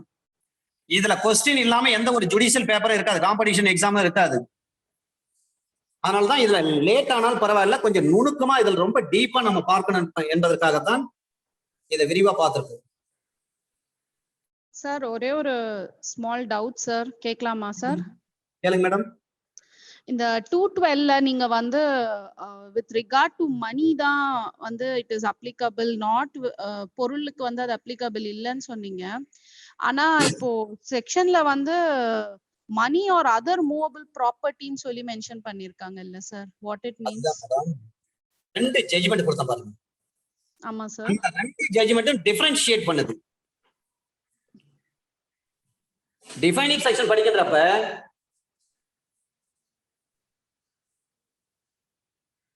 பணம் அல்லது வேறு அசையும் பொருள், பணம் நம்பிக்கை மோசடி குற்றமோ பணம் அல்லது வேறு அசையும் பொருள், அந்த வார்த்தை தெளிவா சொல்லப்பட்டிருக்கு பாருங்க. When the accused with criminal breach of trust or dishonest misappropriation of money or other movable property, criminal breach of trust வரணும், அல்லது dishonest misappropriation of money வரணும், அல்லது other movable property. மூணு விஷயங்களை சொல்றாங்க பாருங்க.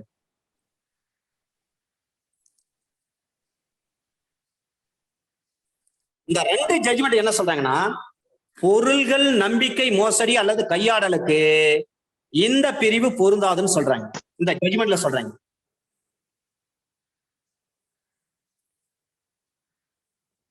பொருள்கள் நம்பிக்கை மோசடி அல்லது கையாடலுக்கு இந்த பிரிவு பொருந்தாது. 1939 MWN Madras weekly notes 608 criminal 64. இது பழைய ஜட்ஜ்மெண்ட்.